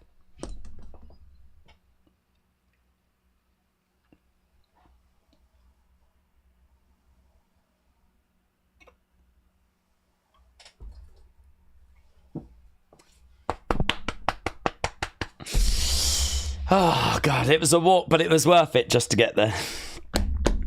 Right, here we go. What that trick? Bum, bum, bum, bum, bum, bum, bum, bum, bum. What that trick? What that trick? Yeah, he's getting it. Do you see that woman? There's a guy with a phone. He's like, what that trick? What? And the woman next to him is like, they're not going crazy, are they? They're not going crazy. Oh, Dr. Pina said, Daze, what would your finisher be if you was a wrestler? Mine would be an Anderson-style spine buster, except into an atomic drop, destroying the man's peen. Well, I would probably just run away, honestly.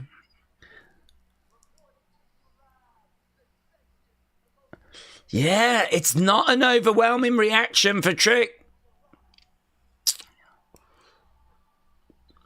The main bulk kind of behind him, but you look around the outsides, people are like, Trick NA chant.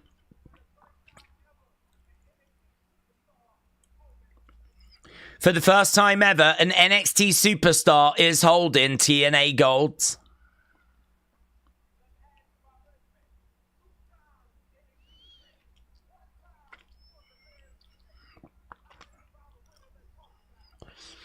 Two-time NXT champ.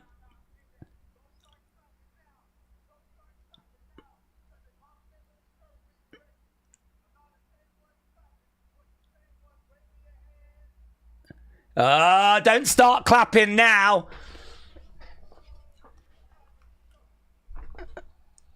A lot of you were waving your hands.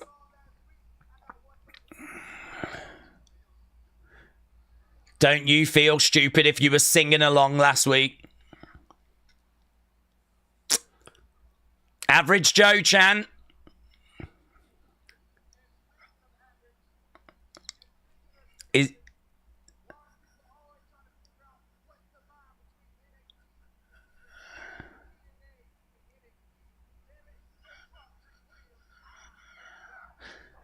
On the line. Let's talk about it. That's a close-up, innit?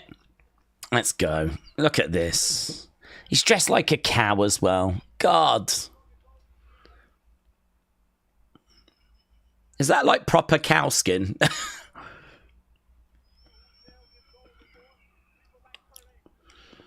Kurt Angle. Drew McIntyre. Bully Ray. AJ Styles.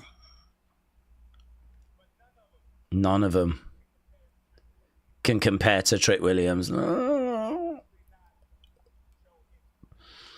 Especially not Joe Hendry.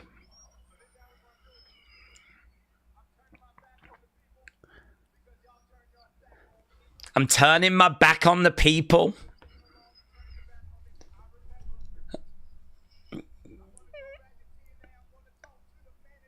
I'm going to talk to the management.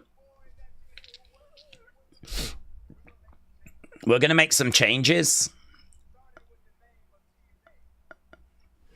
Oh, it is now Trickone. We're going to change the name. It's now Trickone. Here's Mike Santana. So he said he's going to turn his back on the people. I mean, it does feel like a bit more of a heel turn, doesn't it?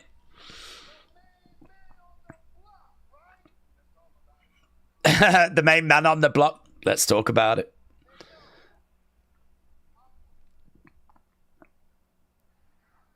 Santana chants. There's some Santana chants.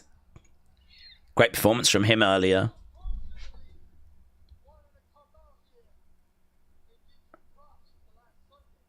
I want to give you props.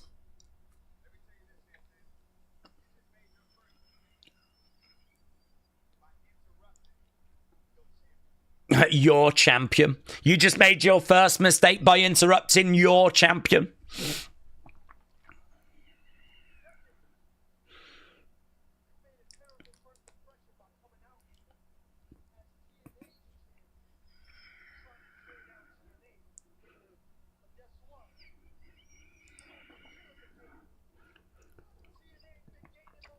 Did he tear down TNA?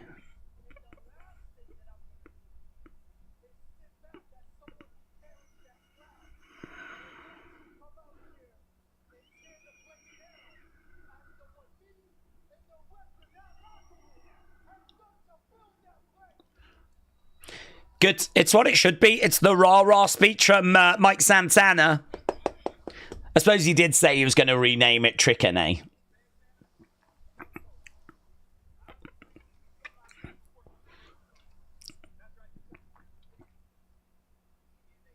You don't know how things work because you've never been TNA champ.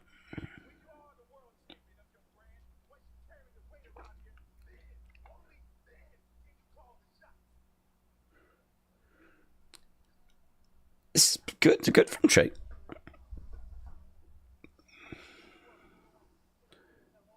People like you, pee me the hell up, language. Language.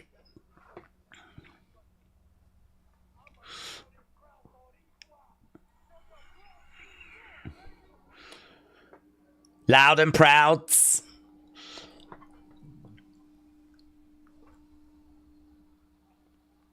Bariqua. Sean said because people sang that they believe in Joe Hendry, he's now going to turn heel. Weak. Trick is losing steam. Well, he's saying you had the choice to make between them or me. I heard that you was backing him. I heard you supporting him. I want nothing to do with you people. Don't jump on this bandwagon now. I can understand that.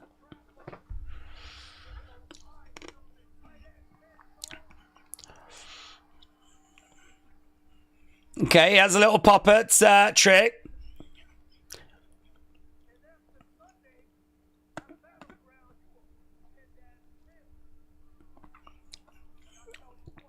You're a pretend-ass champion.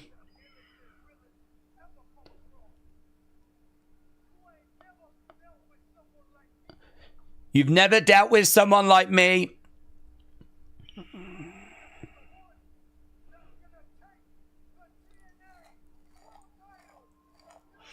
Mike Santana said he is going to be the one to take that title. When do we do this match?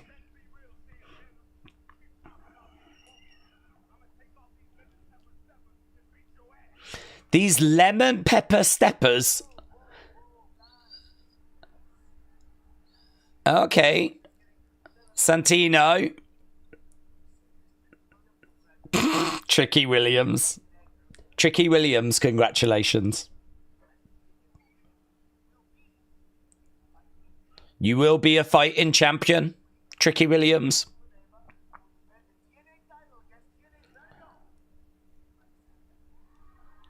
Right?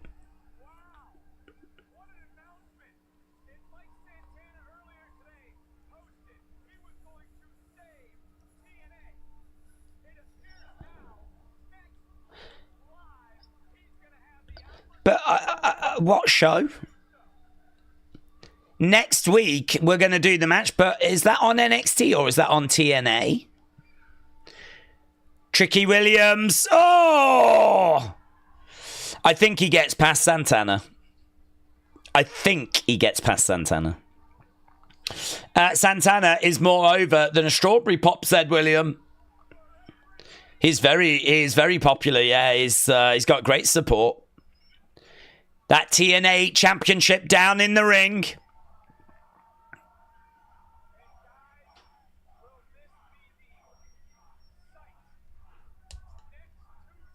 Next Tuesday. Okay, so it's next week on NXT. Next Tuesday, we have got a TNA World Championship match. No, I think Trick wins that. Right, Stephanie. So, Dr. Peanut, shout out to you. I don't have a finishing move. We've been asked that before. I don't think I'd ever make it that far to get a finishing move.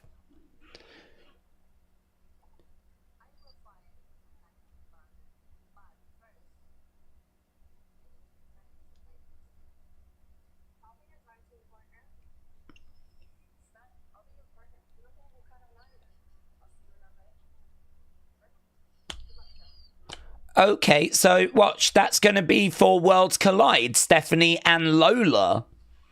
So Stephanie and Lola are going to be in a tag team for Worlds Collides against those boomers that we saw from AAA. Does Lola turn on Stefan? That means Lola's the next challenger. Next week is going to be awesome having an NXT World Championship match, said David. Rare Breed said we don't need someone dying during the stream. Oh no, don't die. Because that's a lot of future views that I'm missing out on. That's quite selfish, actually. Zach, please go and get medical assistance because I am not willing to miss out on all those future views, right? So if you stick around and die, that's actually really selfish. So JP said Tony has got to be the most naive mob boss of all time. Well, he wasn't quite buying it, so we'll have to see if he does go for it or not. But Cringe Wolf, shout out to you, said Daze, I knew someone who was tripping on acid once where they were having a conversation with a tree for over an hour like it was a friend. What? They were like just standing chat. Was no someone having the ability to just waffle on for like an hour non-stop. Imagine that. Because the tree wasn't giving anything back, was it? So that person was standing there just waffling away for an hour. Unfathomable, innit? Unfathomable that they would have the ability to talk for that long. Wow. Cringe Wolf. Shout out to you, my friends. Suzanne said, I'm not going to die until I'm 80. Well, it's good that you've narrowed that down and you've figured out when you're passing away. But, Zach, please get yourself sorted. Daze, please tell my son Braxton to go to bed. Braxton, stick around. Another 50 minutes, but NXT. It's going to be really good. You don't want to miss this. This is... If you go to bed now, Braxton... You are really going to regret it because this is going to be crazy. Stephanie defending the women's championship. I wouldn't be able to sleep. If I went to bed right now, I would not be able to sleep. I'd be like, what is going on with NXT? Like that. There's no way I'd be able to get to sleep. So, Braxton, run. Hide, scream, shout, fight, bite, claw, scratch. You do whatever you've got to do, Braxton, to stay up for these next 50 minutes. Once NXT's over, you probably should go to bed, bud. You probably should go to bed. Because, you know, you're a young man and you need to get your rest. But 50 minutes, you know what I mean? There's going to be some really good stuff that's going to go on. So, Braxton, shout out to Daze is 5.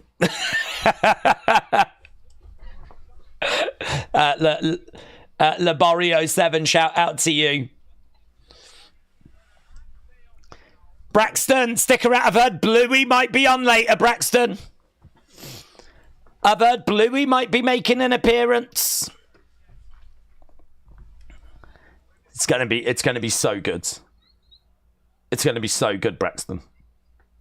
Unmissable. Braxton, how'd you feel about Jada Parker? Look at this, Braxton Tatum Paxley coming out, and she's got some dolls. She's upset, Braxton. She's upset because she used to have friends, but they all lost their jobs, and so she's on her own now. Wasn't their fault, but this is why she's crying, because she's really sad.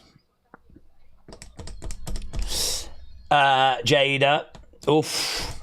Give him hell, Braxton said. Yeah, give him hell. Stick up for yourself, Braxton. Don't let them bully you, son. Don't let them bully you.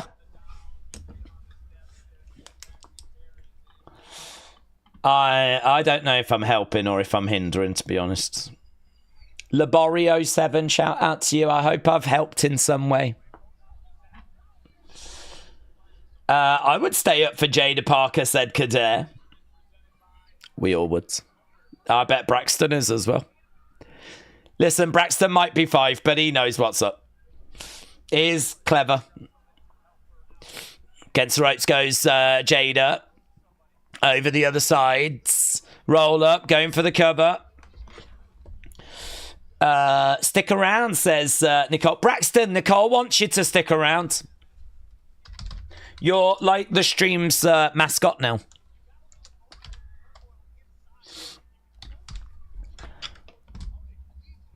Over in the corner goes Jada. Jennifer said Braxton's wide awake right now. He's probably never heard his name so many times. Tatum in the corner. Backstabber there by Jada. Is this the first time we've got a storyline about people that have been released? Well, I don't know about the... do you remember the whole Drake Maverick and the whole thing about him being rehired and he had been released and he had that video out and all that? That's comes to mind. But yeah, her carrying... I mean, those dolls look like them and they've been released, haven't they? So I don't think they would mind, because I think they would be supportive of Tatum, but yeah, I don't know. It's a bit controversial, isn't it? Braxton, how do you feel, bud? Braxton is currently jumping off the bed, said Labori. Fair play. That's what I would do. That's what I do whenever I see Jada Parker as well. Pulling back on the arms of Tatum. Daze, I'm wondering, has Unseen been fixed? Folders still don't work, but it's not that I'm not trying to not do it. I want to do it, and I will look to bring it back. We'll have to find a workaround if we can't. I mean, this I will bring it back in some form by the end of this week. But I honestly really wondered if today would be the day it would get fixed. In my mind, I was like, Sunday is Sunday. Monday was Memorial Day. Today, perhaps they'll be on it, but it's just, I've got it right in front of me now, and it just, the folders don't load. But people have said, and they are right, we can't just sit and wait for them to fix it. Lovely step up in Seguri. Lovely work. Let's get rid of this pole. Boom, crossbody. Jada goes down. So let's see where we are by Thursday. Oh, that was kind of nice. Drop kick. It's another great match for that second match, you know. Great 62. Jada grabbing the GG doll. Chucks it in the ring.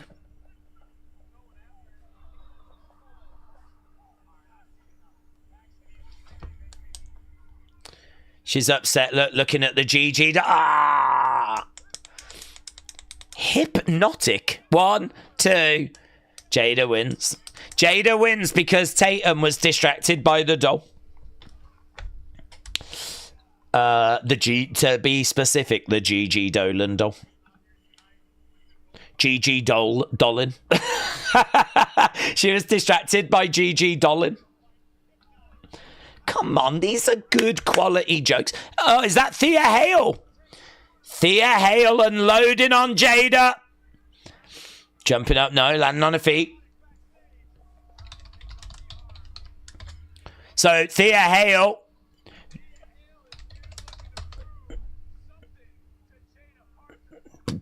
Beautiful lady, said Rare Breeds. Who is Jasper Troy? He's got his match next, hasn't he? He's making his debut. I think it's been a really good show. Obviously, that match was... Well, it was what it was. Probably the low point so far, but yeah, it was good to get Tatum on the show. Pushes that story forward a little bit. Now, I don't know anything about Jasper Troy. LFG Season 1 winner is going to be in action next. Right, we're at commercial break. Who? GG for life, said Rare Breeds. William said, if you're an NXT wrestler and you're just not getting a push, please go and see Daze in Telford, and he'll give you a push all night long.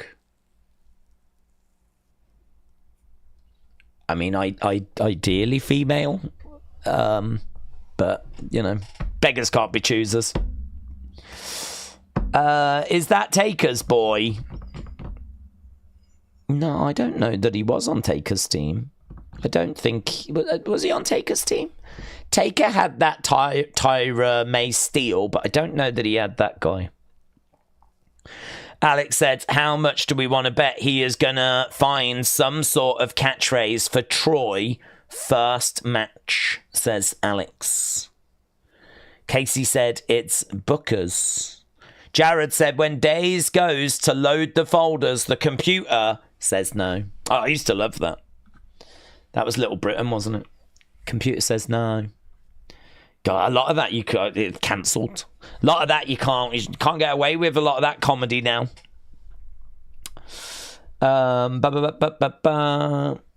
Daze can't even create a list folders on Twitter right now. Like I showed, it just keeps failing. Yeah, James did try to do one himself and it wouldn't work. So this is why clearing the computer cache and all that, yeah, I can do it, but I don't think it's going to help. I don't think it's a me issue. I think it's an X issue, because they had issues the other day. DMs were down and there was loads of problems. I am at the point that it has not now been fixed, that I'm like, right, we do need to find an alternative. The problem is, if I go to, say, Blue Sky and try and do what I did on X on Blue Sky, I don't know how many people use Blue Sky. Do you know what I mean? Like, a lot of that fun stuff that gets shared to Twitter, it might not be shared to Blue Sky. So, and how many of you have got Blue Sky accounts? I ain't got one. So, do you know what I mean? Like, I don't know. It's an alternative, but I don't know that it's the right alternative. I mean, it's hard. I need the folders back is what I need, but I can't just sit and wait for that to happen, because it might not be for a week, 2 weeks, a month. They might never come back. So it's a real bind. I miss them. I definitely miss doing them. Right. It is an X issue. They are trying to fix it, says Boomers. Jasper Troy is a fun big man, said Wrestle Night. He's very intense. Jasper also has a very touching yet heartbreaking motivational story about his young daughter. Oh. I don't know him. Yeah, I've not watched LFG, so it's I don't know. I'm looking forward to finding out a bit more about him. Okay, it's... Oh, God, we're burying Dante Chen. We don't even get a chance to see Dante Chen that much. And we're burying him.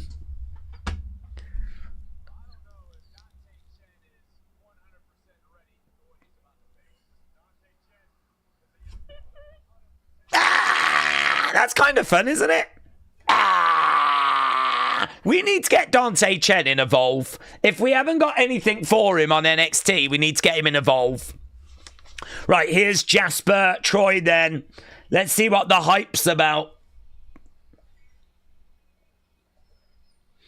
I like the chains. I like the chains.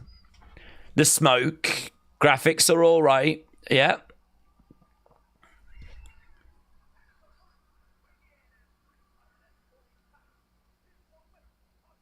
They've got chain noises in the entrance song.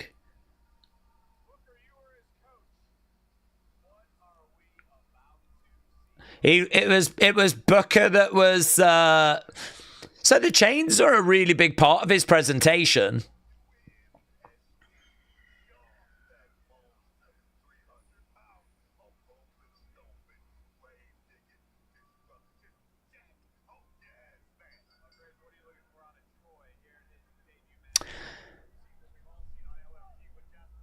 I like the graphics. I like the entrance. I like the chains. I'm not in love with the ring gear. It seems a little bit... There's nothing distinctive there. It's okay. It's not bad.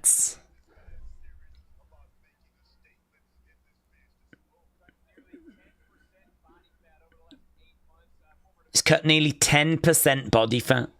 Should be Bailey Humphries. In the corner. Face first goes Troy. Dante Chen against Troy. Comes over, jumps over the top. Picks up Dante. Grabs him, picks him up. Big back body drop. Big back body drop. Troy coming over, clothesline to the outside goes Dante Chen. He goes to the outside. Troy going out after him. Yeah, I'd love to see Dante Chen in Evolve. He's really popular, you know. The crowd love him.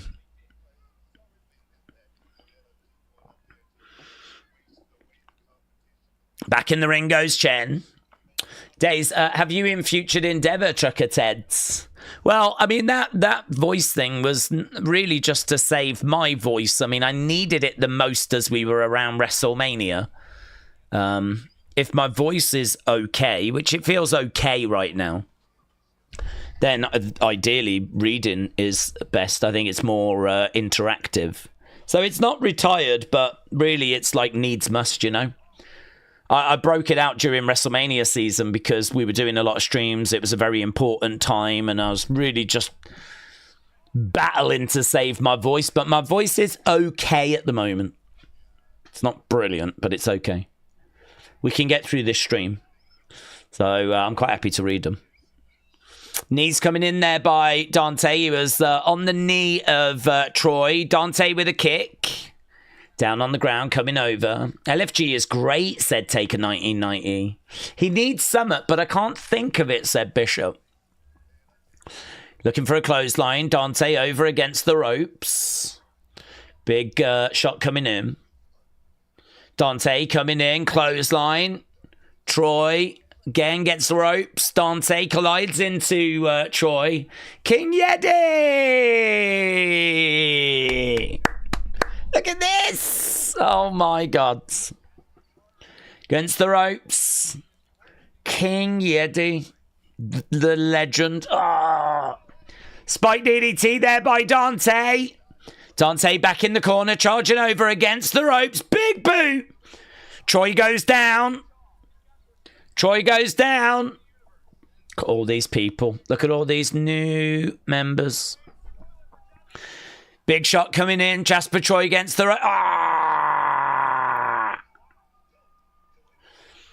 Trying to get back up. Picks him up. Slams him down. Going for the pin. 1, 2, 3. 1, 2, 3. Jasper Troy gets it. Looked okay. That was a bit of an Evolve type match. It was okay. Ooh, of course he's got some issues. Of course he's got some issues.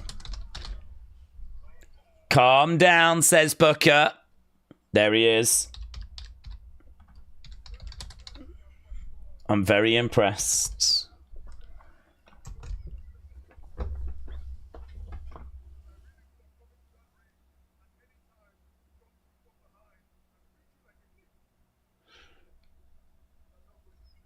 Here's Oba.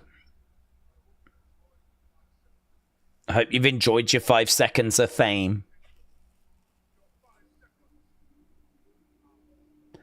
Now you've got the ruler's attention. Your 5 seconds are over. Jasper Troy against Oba Femi. He's a big guy, Jasper Troy. This could be a fun match. Oh, what do you want to talk about?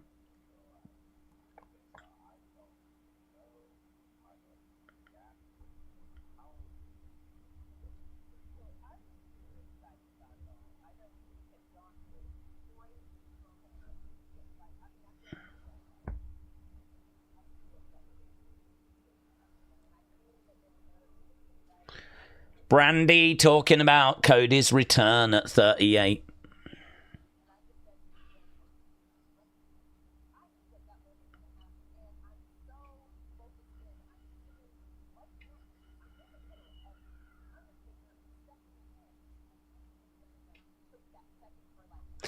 I'm looking forward to this. This episode looks fun. For a first match and a burial for Chan, not bad, said Jennifer. Is Oba going to be Nigerian forever, or is he going to drop the accent? We might eventually drop the accent. We might eventually. This could be a bit of a developmental thing. It could be a bit of a Kofi thing. It doesn't sound awkward to me, though. I don't listen to it. It's not like when Apollo just started doing it out of nowhere. Here's Tavian. Here's Miles. There's Ren. There's Charlie.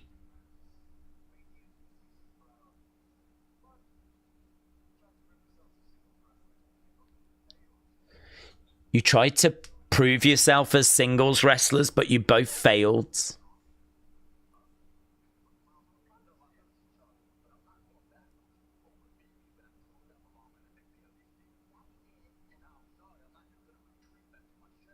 I'm not going to just go back to my shell.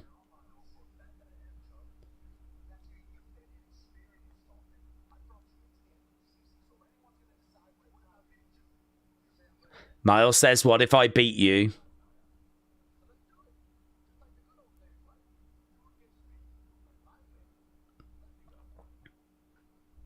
If I win, you let me go?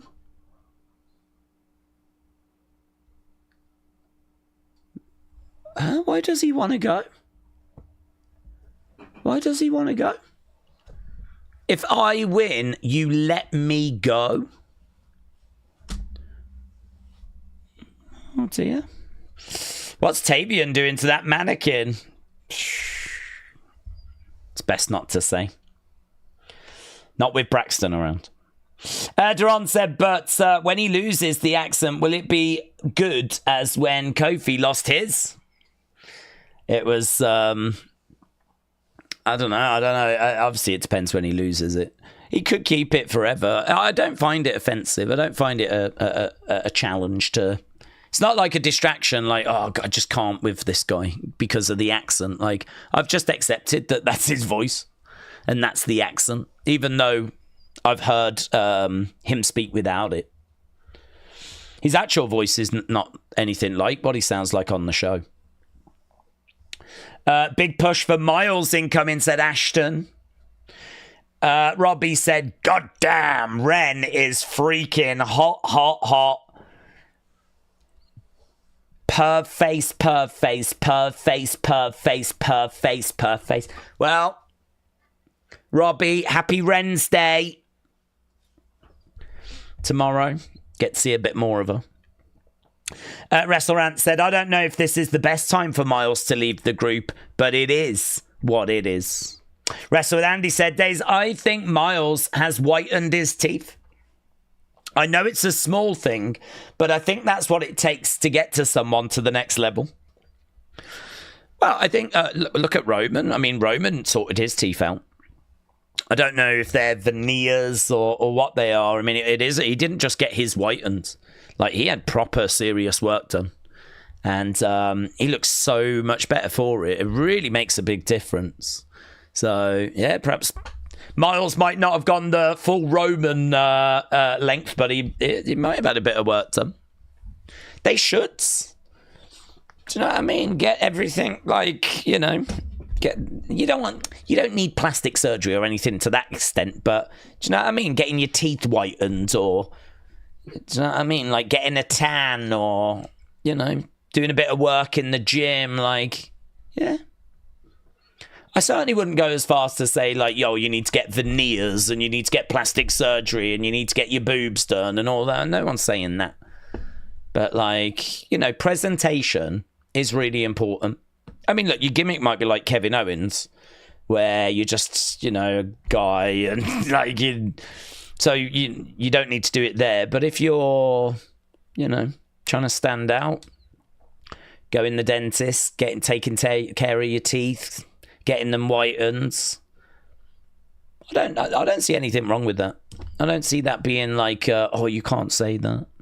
I mean, it's not they're just getting them cleaned. Is it a lot to ask for people to have clean teeth? Don't you judge me. Don't you come at me. I can already hear people being like, oh, that's the same as plastic surgery. No, it's not. It's not. If you're going to be like that, we just won't have these conversations. Yeah? If you're going to be difficult. Is that Ethan in the ring? Ethan was in the ring. Oh, I'm really getting into this show now, said Dean. Akim said, I definitely need my boobs done. I wish that dental was treated like healthcare. Should be dental in the US. It's so expensive.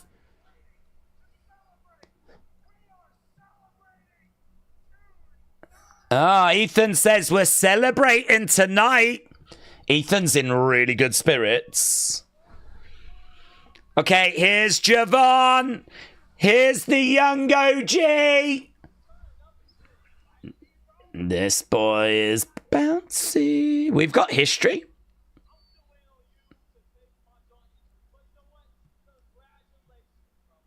Congratulations. I can't think of anyone more undeserving.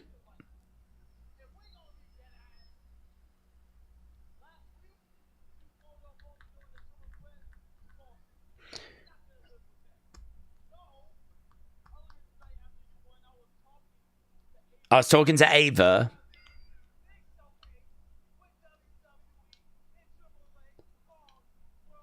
Worlds collides.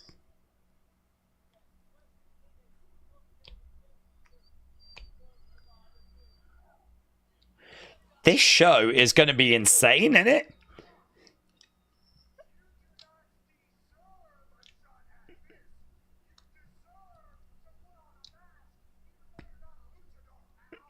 You should put a mask on, even though you're not a luchador.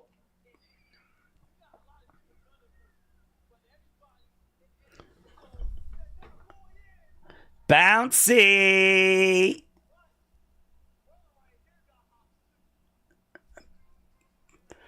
The Laredo Kids.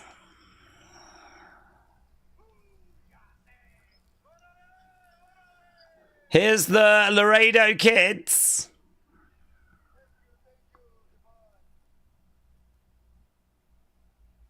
Laredo. He is the current AAA World Cruiserweight Champion.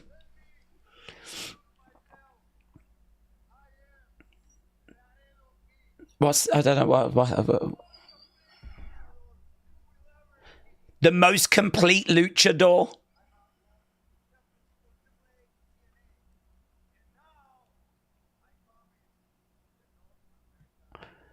He wants the North American Championship.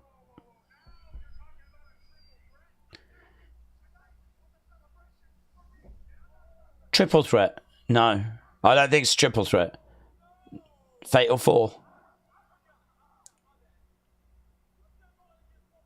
It is a Fatal 4. Who's it going to be? Who's the other person? Ray Phoenix! Ray Phoenix arrives! Wow. Phoenix, Laredo Kids, Javon Evans, Ethan Page. Fatal 4-way. Mate, this show is going to be legendary. This show is going to be insane.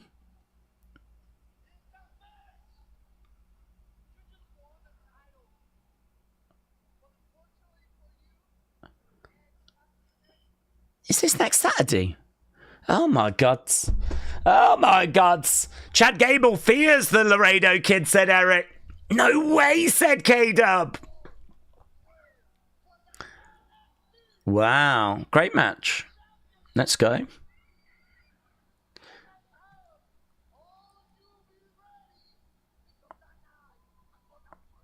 I'm gonna be.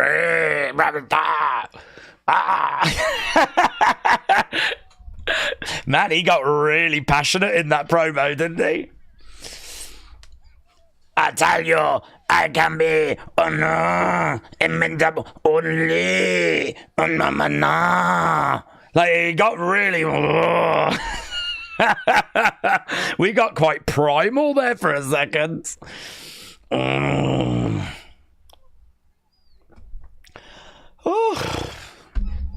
Hey, here's Stevie Turner.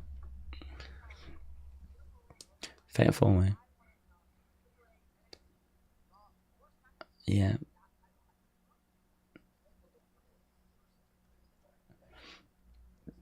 Sean Legacy.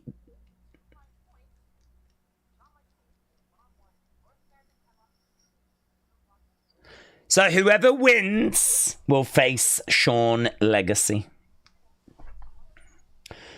I don't know half of them, said Cringeworth. That's fine. I mean, I don't know much about that AAA talent either. It's going to be exciting, though. Your eyes will be on my show.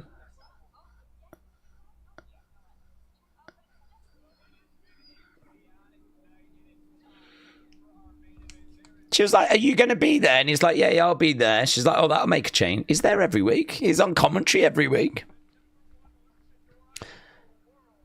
Callie.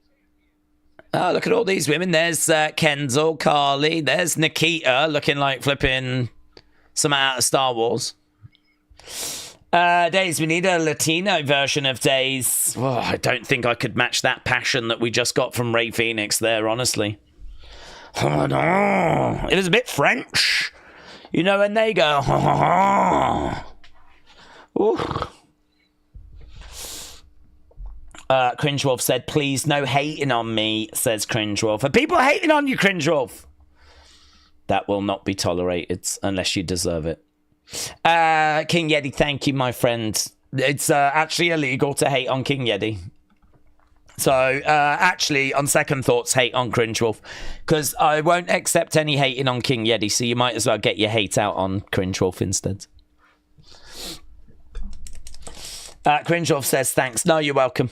You're welcome, but no problem. That's what I'm here for. Lashley Legend. What was Nikita wearing, said Dr. Lucha Lala. Cringewolf said, hey, well, you've already thanked me now, Cringewolf. Jeez, make your mind up. See, this is why you're getting bullied. This is why, because of these mixed messages, Cringewolf, that's why you're being bullied. Daze, we need a hot meter for the stream that reveals the hotness of the wrestlers. Oh, I'm sure that'll go down really well on social media. Have you seen what this guy's doing over here? He's got a hot meter and he gets his community to judge how hot the wrestlers are. Isn't that disgusting? Mate, I would be cancelled. Well, they could try. Boomers. What was that last match? It was the Troy match, wasn't it? Versus Dante. King Yeti said they hate me already. They don't, King Yeti. They don't. There's no hatred of you. It's honestly, it's outlawed. It's illegal. It's not allowed. So they absolutely don't. There is no King Yeti hate. I've searched. I did a Google search. No results found. No results found. Do you know, King Yeti hate is exactly the same as X folders. Cannot be found. Doesn't exist. Delta Lucha Lala says, we love you, King Yeti. That's right. Again, all your negativity and hatred to Cringe Wolf, please. Who are we bullying, said Who review? Cringe Wolf, apparently. I don't know if they deserve it, but as long as it gets any heat off King Yeti, then I'm okay with it. I didn't know that Ray speaks French. Yeah. There was a lot of that going on. Daze doesn't exist, can't be found, just like the United defense. That's right. That's right. Hatred for King Yeti is just like Manchester United's title opportunity and ambition. Non-existent. Chances of qualifying for Europe next season. Oh, gods. Well, at least we've almost got Cunha, so that's good. Daze, how about wearing a sombrero instead of a beanie? Oh, I don't have one. Probably should do something for that stream. Here's Tatum. Here's Zarya Soul. We hate to see you like this. Oh, Cullen.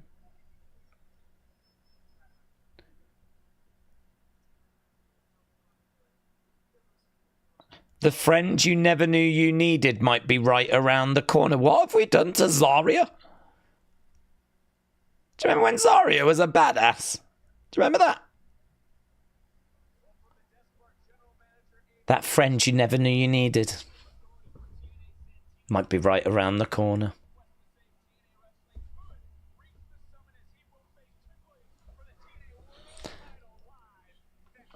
Oh my God. We've ruined Zarya. We've ruined wrestling. This looks good. Next week, Miles, Charlie, Trick, Santana. Main event time. The Cullen is that friend. Could they take Tatum? Would she fit in with the Cullen? They could take her, I suppose, but... Right. She's so friendly now. What happened to her? I said, I know, yeah. We all thought she was the female Brock Lesnar.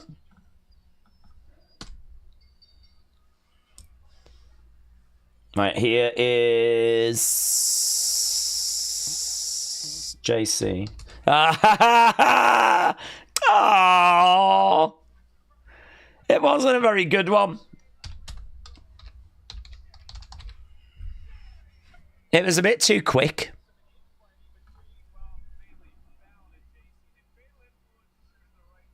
Fallon, JC, Jasmine.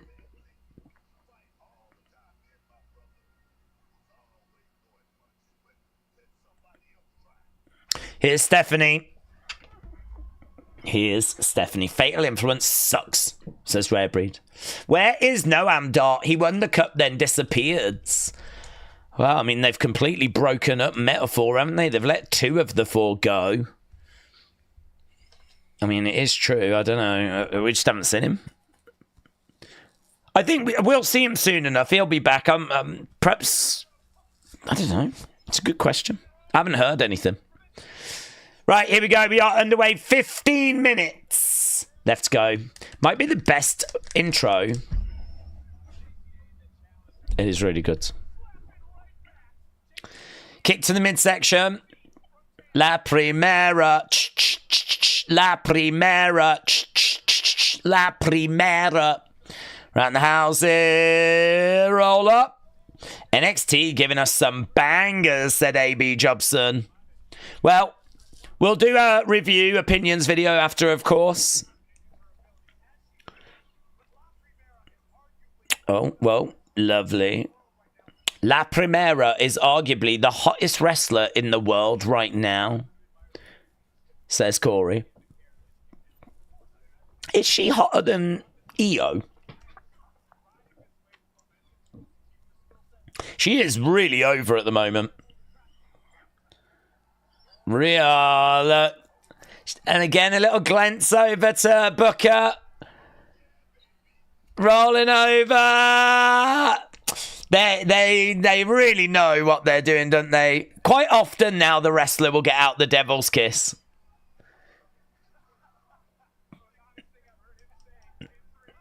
One, two.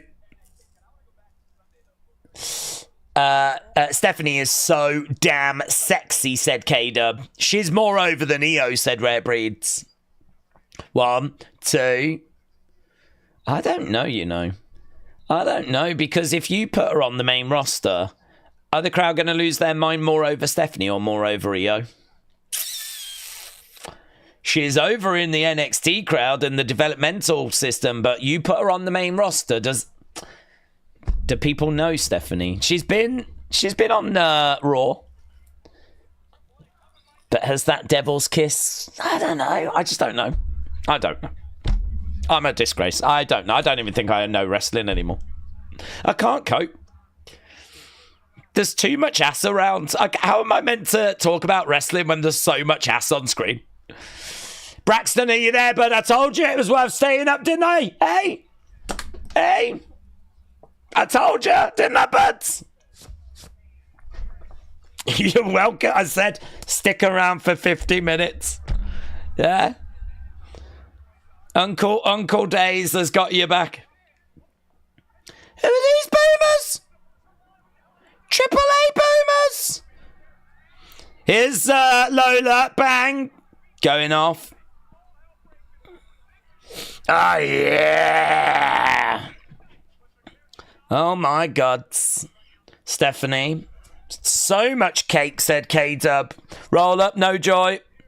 Lovely kick there by Stephanie. We've still got 12 minutes. We're doing fine for time. Nice 619. Going up. Lovely. Oh, Jesus. Going for the cover. 1, 2. Oof.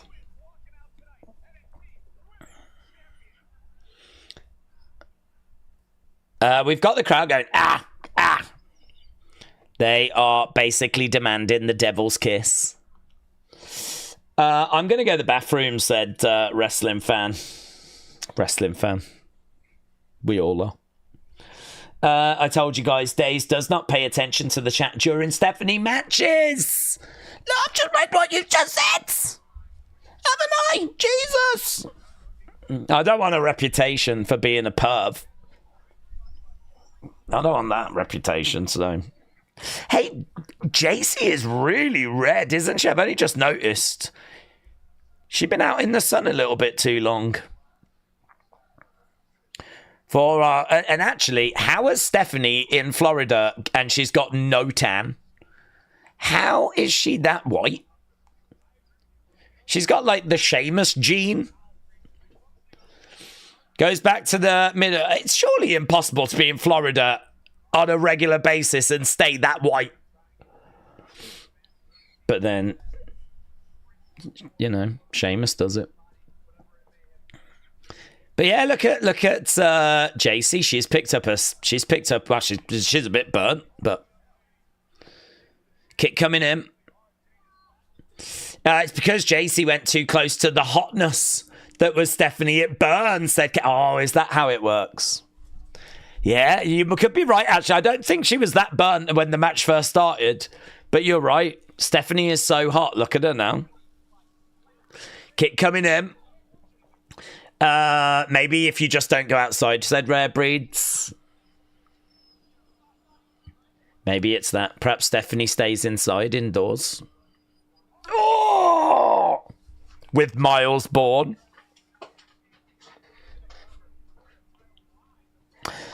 I mean, to be honest, if I was Miles Bourne, I wouldn't let her out either. JC going over. Will John Cena hold the undisputed belt for the next year?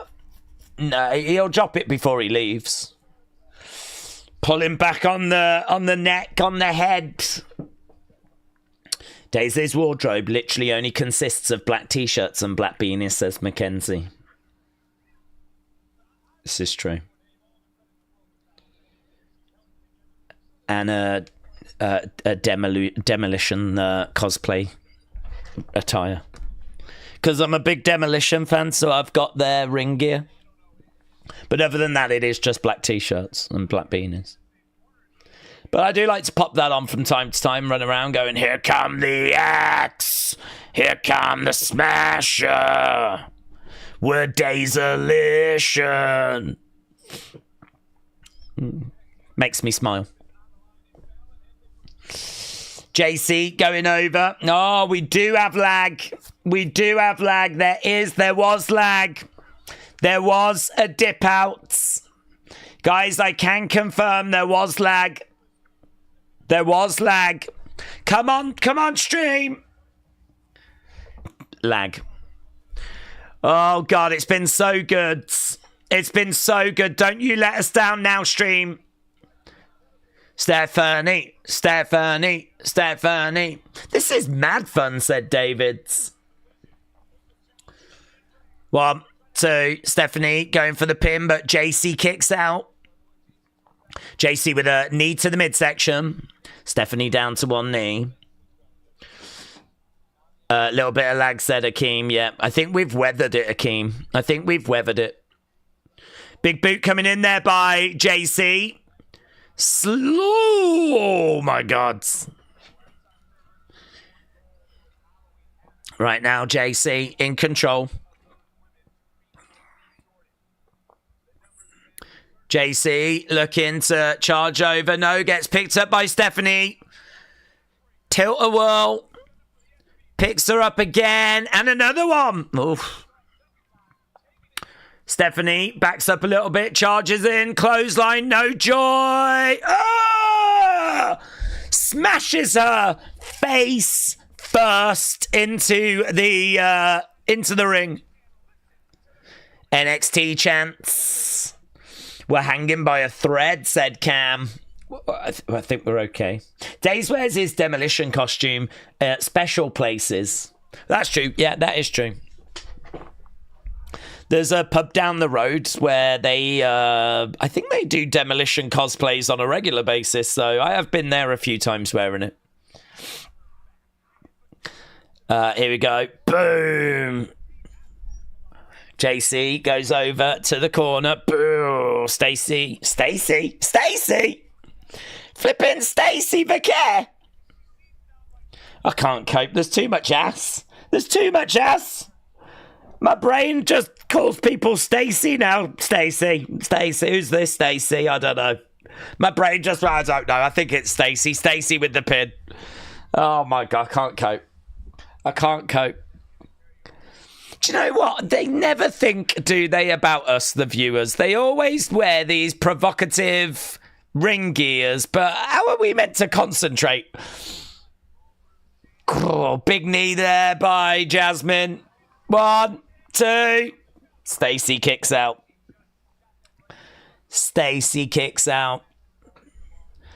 Oh. Here we go. Jasmine, oh my God, I can't, I'm just, give it up. I went Jasmine, but it's not. I don't even know who these people are. Dragon Screw! Stephanie! Dragon Screws! JC! It's so hard when in your brain all you've got is ass. Have you seen the ass? Look at the ass. Oh! Edge of the ring. JC up. JC with a big kick. Stephanie has got JC. Boom! Edge of the ring. Good, lovely sell. That is a lovely sell. Great work there by Stephanie. JC down. JC in big trouble. Stephanie grabbing her, holding her into the ring steps. Grabbing her again, chucking her back in the ring. Stephanie getting him. Double underhooks. Looking to pick her up and double knees. JC, middle of the ring. Fallon trying to distract. Oh, hello. Oh, JC goes into Fallon. JC into Fallon by mistake. Big kick. JC to the outside. So Fallon was trying to distract. I'm trying to help you and you hit me. Crowd are chanting, this is awesome. Oh my God, look, they're coming. Oh, they both pushed Jasmine away. Why did they just push Jasmine? So Fallon and JC, she's walking off. Jasmine's walked. Where's she gone? Has Jasmine gone in the crowd? Where's she gone? Jasmine's gone. Back in the ring. We've got a real problem with Fatal Influence, you know. We got a real problem. Fallon on the outside. I think Jasmine's just walked to the other side of the ring. Boom. Down goes JC. Stephanie. Devil's Kiss! Devil's Kiss! Wait a minute.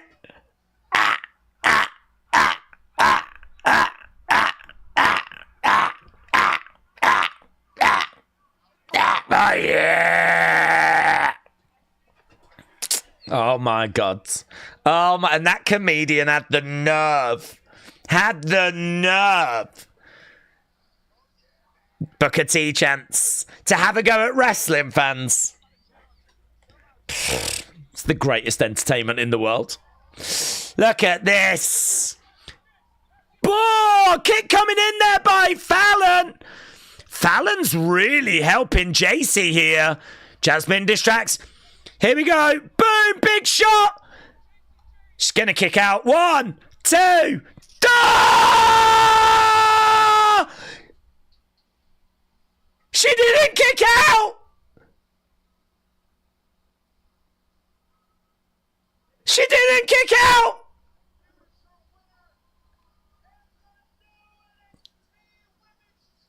New champion. New champion.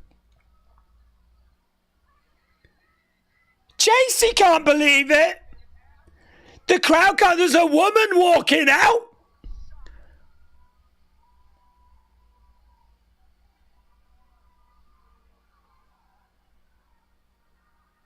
JC Jane is the new NXT Women's Champion. Stephanie on the outside is devastated. The NXT crowd are stunned. See that dude? See that dude? Dude in the crowd was like, he had his glasses, he was like,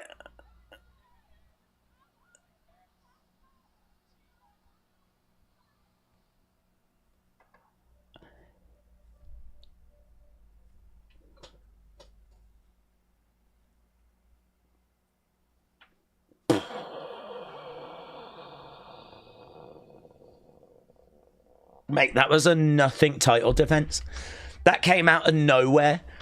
JC went up to her and just pushed her around the other day, and that was an absolute no build, nothing, no title defense. And Fatal Influence have been at odds all this time, and then they work together and they actually get the title change. That is incredible. That is incredible. Wow. Wow. Steph has got to be going. I'm off now, said Zach. Zach's had enough. Zach can't do it. Zach can't do it. There's too many tears. Wow. What did they do to Stephanie? They've buried her. She's buried. She's buried. She's been buried. We've just buried Stephanie. It's over. She might as well go to MLW or something. Oh my God. That is truly, truly shocking. I am genuinely more shocked about that than I was Trick winning the TNA title. With Trick, we said, not just me, as a community, we said it'll make sense. This feud will make sense. At least it'll make sense if they put the belt on Trick. At least then, in my mind, I can understand why we've done this feud. So there was a chance for Trick to make history, be the first TNA champion. There was not a single moment that I watched this show or this match where I felt Stephanie was losing. Not a single moment. Not a single moment. Kappa said, Daze, did you see that La Primera lost? What? La Primera lost! Oh my God, Kappa! Kappa! Spoiler. Spoiler. Kappa, I'm with you. Mind blown. HBK going for shock and awe. Where can we vote? Here. this bit here.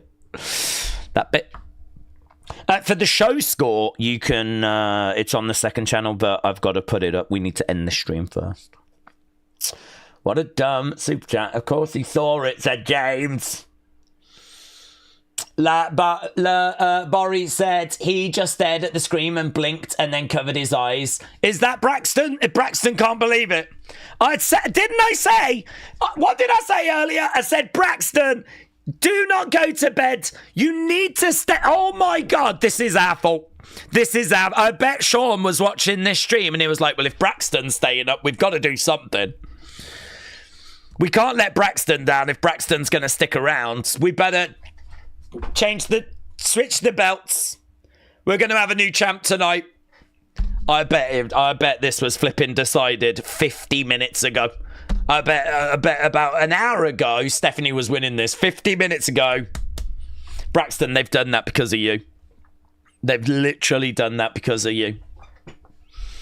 And Braxton, I don't want to upset you, but a lot of people really like Stephanie and they're not happy about this.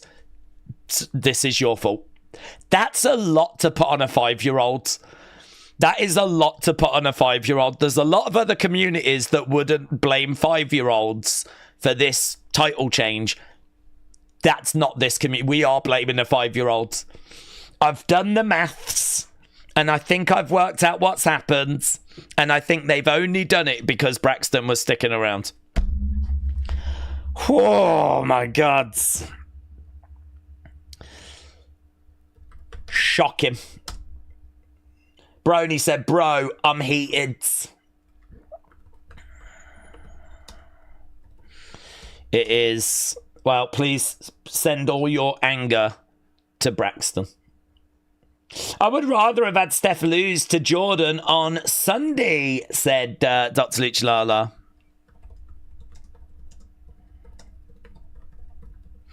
Mate, that guy that was in the crowd that just could not believe it. What a shot. What an amazing shot. He even had his glasses off just in case his eyes were deceiving him. I'd love to have seen him, like, look at it again and then maybe put the glasses back on.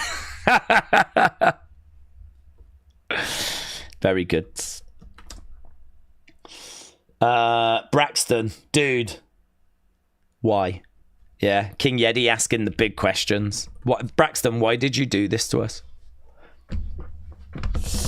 The only thing I can think is that she's a transitional champion.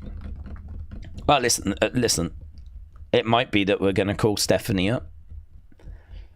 It could be that we just want a moment, you know.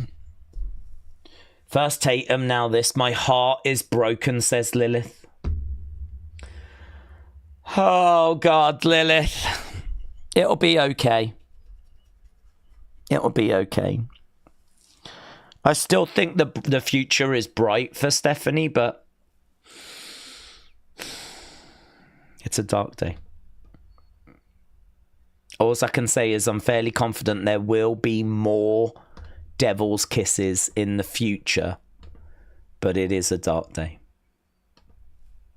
It is a dark day. Julia's up. It's Stephanie's time now. What about Ricky? Buried. On this one show, we've buried Ricky and we've buried Stephanie. We've buried them. They're dead. It's over. Poor little Ricky, says Akim. Lewis said all these damn factions should be banned from ringsides. WrestleRant said that was wild.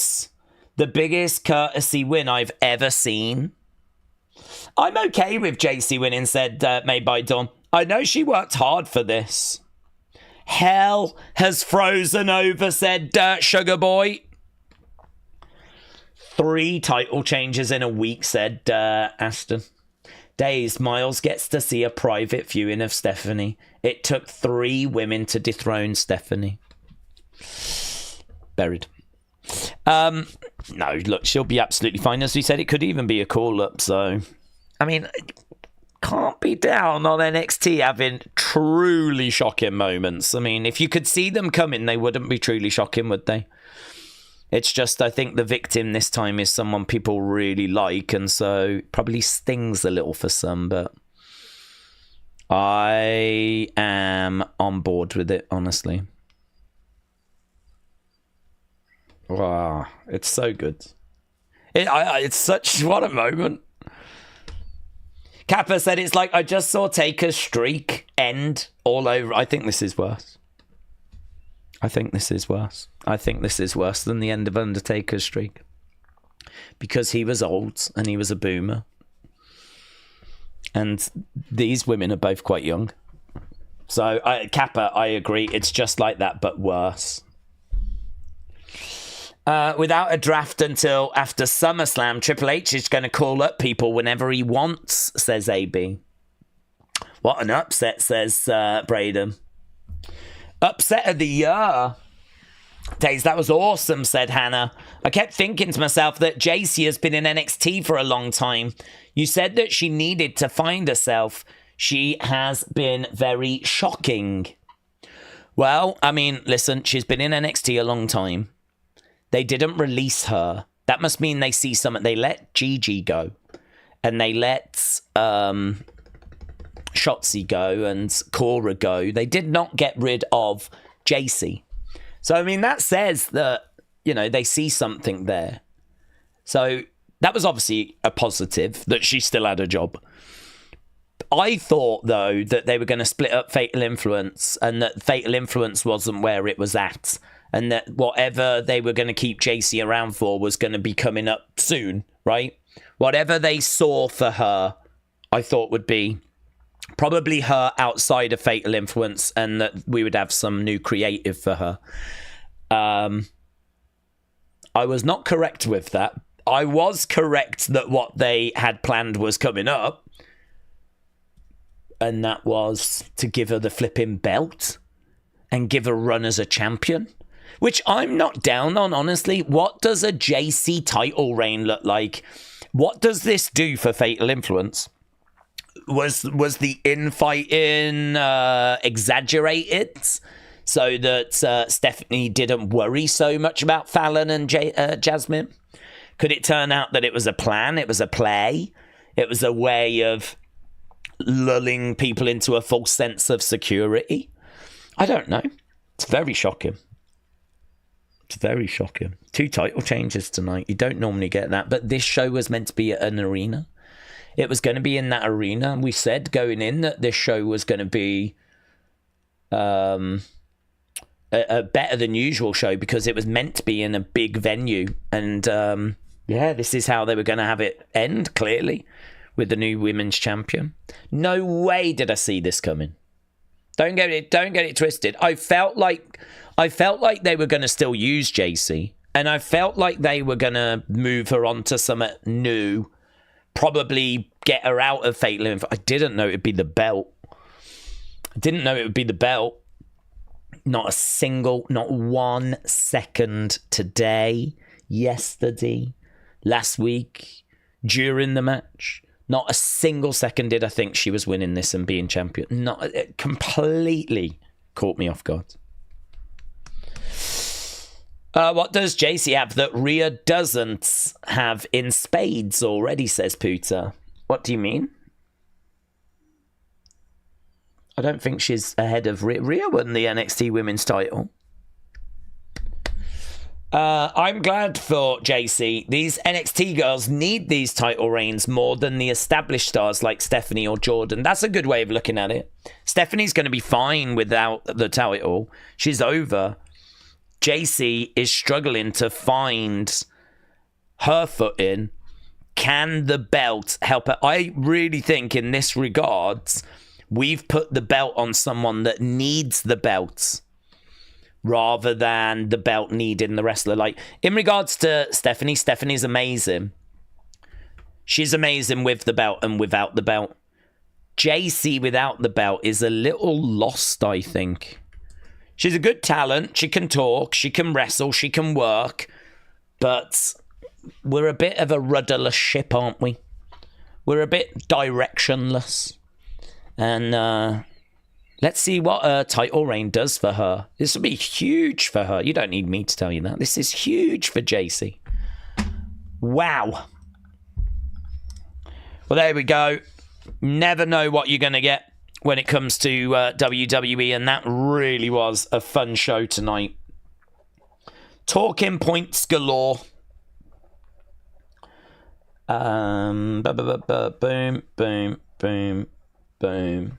And tomorrow for Evolve, we are going to be crowning a champion. We are got another champion. Someone is going to be the Evolve champion, women's champion tomorrow. So that is a stream. If you don't watch Evolve, I would say tomorrow, and I'm not just saying it, even if you only watch tomorrow, tomorrow I think will be a good one to watch, because there's a fatal 4-way. Someone is going to be the women's Evolve champion tomorrow. We've got that coming up as well. So the good times are continuing, my friends. Amazing, isn't it? I am stunned. I'm still stunned. This is insanity, says Brony. Daze, do we think the fans are overreacting about WWE? Some people didn't like Raw after Mania. I thought Raw after Mania was good this year. Because of the hate, I think WWE fans need to know where we were in 2018, 2019, said Mr. Dell Jr. Yeah, no, I mean, look, what's happened is we've took a step down from where we were. 2023, 2024, lots of positivity, lots of good times. And we've definitely took a step down in 2025. We are not at 2019 levels. But, if you've been enjoying something really good and it's now not as good, you can understand why people are down on it. If you say, yeah, but it's been worse, it's only going to provide so much comfort, isn't it? It's only going to go so far. If people are like, yeah, but this is nowhere near as good as it used to be, it's like, yeah, but it's not as bad as it used to be. It's kind of like, that's a great way to look at it. But I don't know that everyone's going to be able to look at it that way. I mean, what I would say is, people shouldn't get carried away with how bad things are on the main roster. They're not as bad as they have been, you are correct. But I can understand why people are a bit like, this isn't really working for me at the moment because it's not as good as it used to be. It's not as good when Roman was champ and we had Bloodline and all that stuff, you know. I would just say that with wrestling, this is very, very normal. You go through periods that are really good and then they'll die down and then they'll come back again. And there's not an exact science, of course. It's not like it's guaranteed 5 good years, 5 bad years, 5 good years, 5 bad years. It doesn't work that way. But if you look in the history of wrestling, it is cyclical, where you go through hot periods and it cools, and then it comes back round again, and then it cools. I mean, this could be a cooling. It could be that we've just had 2-3 years of like really good stuff, and now we're kind of cooling down a little bit. But I don't know. I mean, it could also be that we are just kind of in a weird spot because this year is so focused on John Cena being, like, you know, final year, that it could be that this year the focus is on him. As soon as he retires at the end of the year, WWE have then got to get back to normal, haven't they? This could be a weird exception. What with it being Cena's last year, Cena is eating up quite a bit of TV time, and we're so focused on John leaving that it could be that. So I would say, listen, get out of it what you can. If it's not as good as it used to be, it's not a disaster, because Mr. Dow Jr. is correct. It's also not as bad as it used to be. And the good times could return very soon. SummerSlam could be awesome. Even SummerSlam's a 2-day event this year. They're going to have to go big for that. It's in a stadium. I mean, it's WrestleMania without the WrestleMania name. It's 2 days in a stadium. They've got lots of tickets to sell. They're going to want people tuning in. They're going to go big. SummerSlam could be what WrestleMania should have been. So, yeah, get excited. Get excited. Don't be too down. It might just be temporary. But, yeah, I do think Raw and SmackDown have been a bit flat this year. But I tell you what's not been flat. Tonight's NXT. So I'm going to run away and get a poll up and get a few bits sorted. Thanks a lot for joining us. Really appreciate it. Hope you had a good time. Glad that we didn't get any technical problems. Charles said Axe Belidi is from my hometown of Brownsville in PA. I don't know where PA is. Is that Philadelphia? His gym is still here, and he still wears his makeup and takes photos. I've met him. I met him at a Comic-Con about 5-6 years ago. I have a picture of me with Demolition, and they were great. It was great. I had a great time. I didn't speak to them for long, but it was good. It used to be up on the wall, but the blue tap fell off and it's fallen down now. So it's actually gone. It's gone behind. Can I show you the? Let me get rid of that. So you see, I've got me with Honky Tonk Man. There was another one. I can't remember if it was there or if it was next to it. It was either there or there, and it was me with Demolition. And it's flipping fallen down there now. So it's like it's on the floor down here somewhere. Around the back of these cupboards. Which there's no way of getting around there. Unless I like climb over and try and get down and retrieve it. It's kind of down there somewhere. The picture of me and Demolition. Because yeah, I can't remember if it was there or if it was there. But there's me with Honky Tonk Man. Look at me, I'm so cute. Oh my God, I'm the best. But yeah, he's great. He's great. Demolition and great. Days, who would have thought JC Jane would be the last one of Fatal Influence to be in WWE and be NXT Women's Champion? Do you mean Toxic Attraction? Toxic Attraction. Yeah, because Mandy went, Gigi went. Yeah. She's got that belt that Mandy had for so long. Mandy carried this belt for ages. And now it's Jace's. God, it's big, isn't it? So big and shocking. Days, we need chick wipes for these shocking events. We do. We do. Okay, thanks a lot for joining. Appreciate it as always. And I will see you tomorrow for Evolve. Bye for now.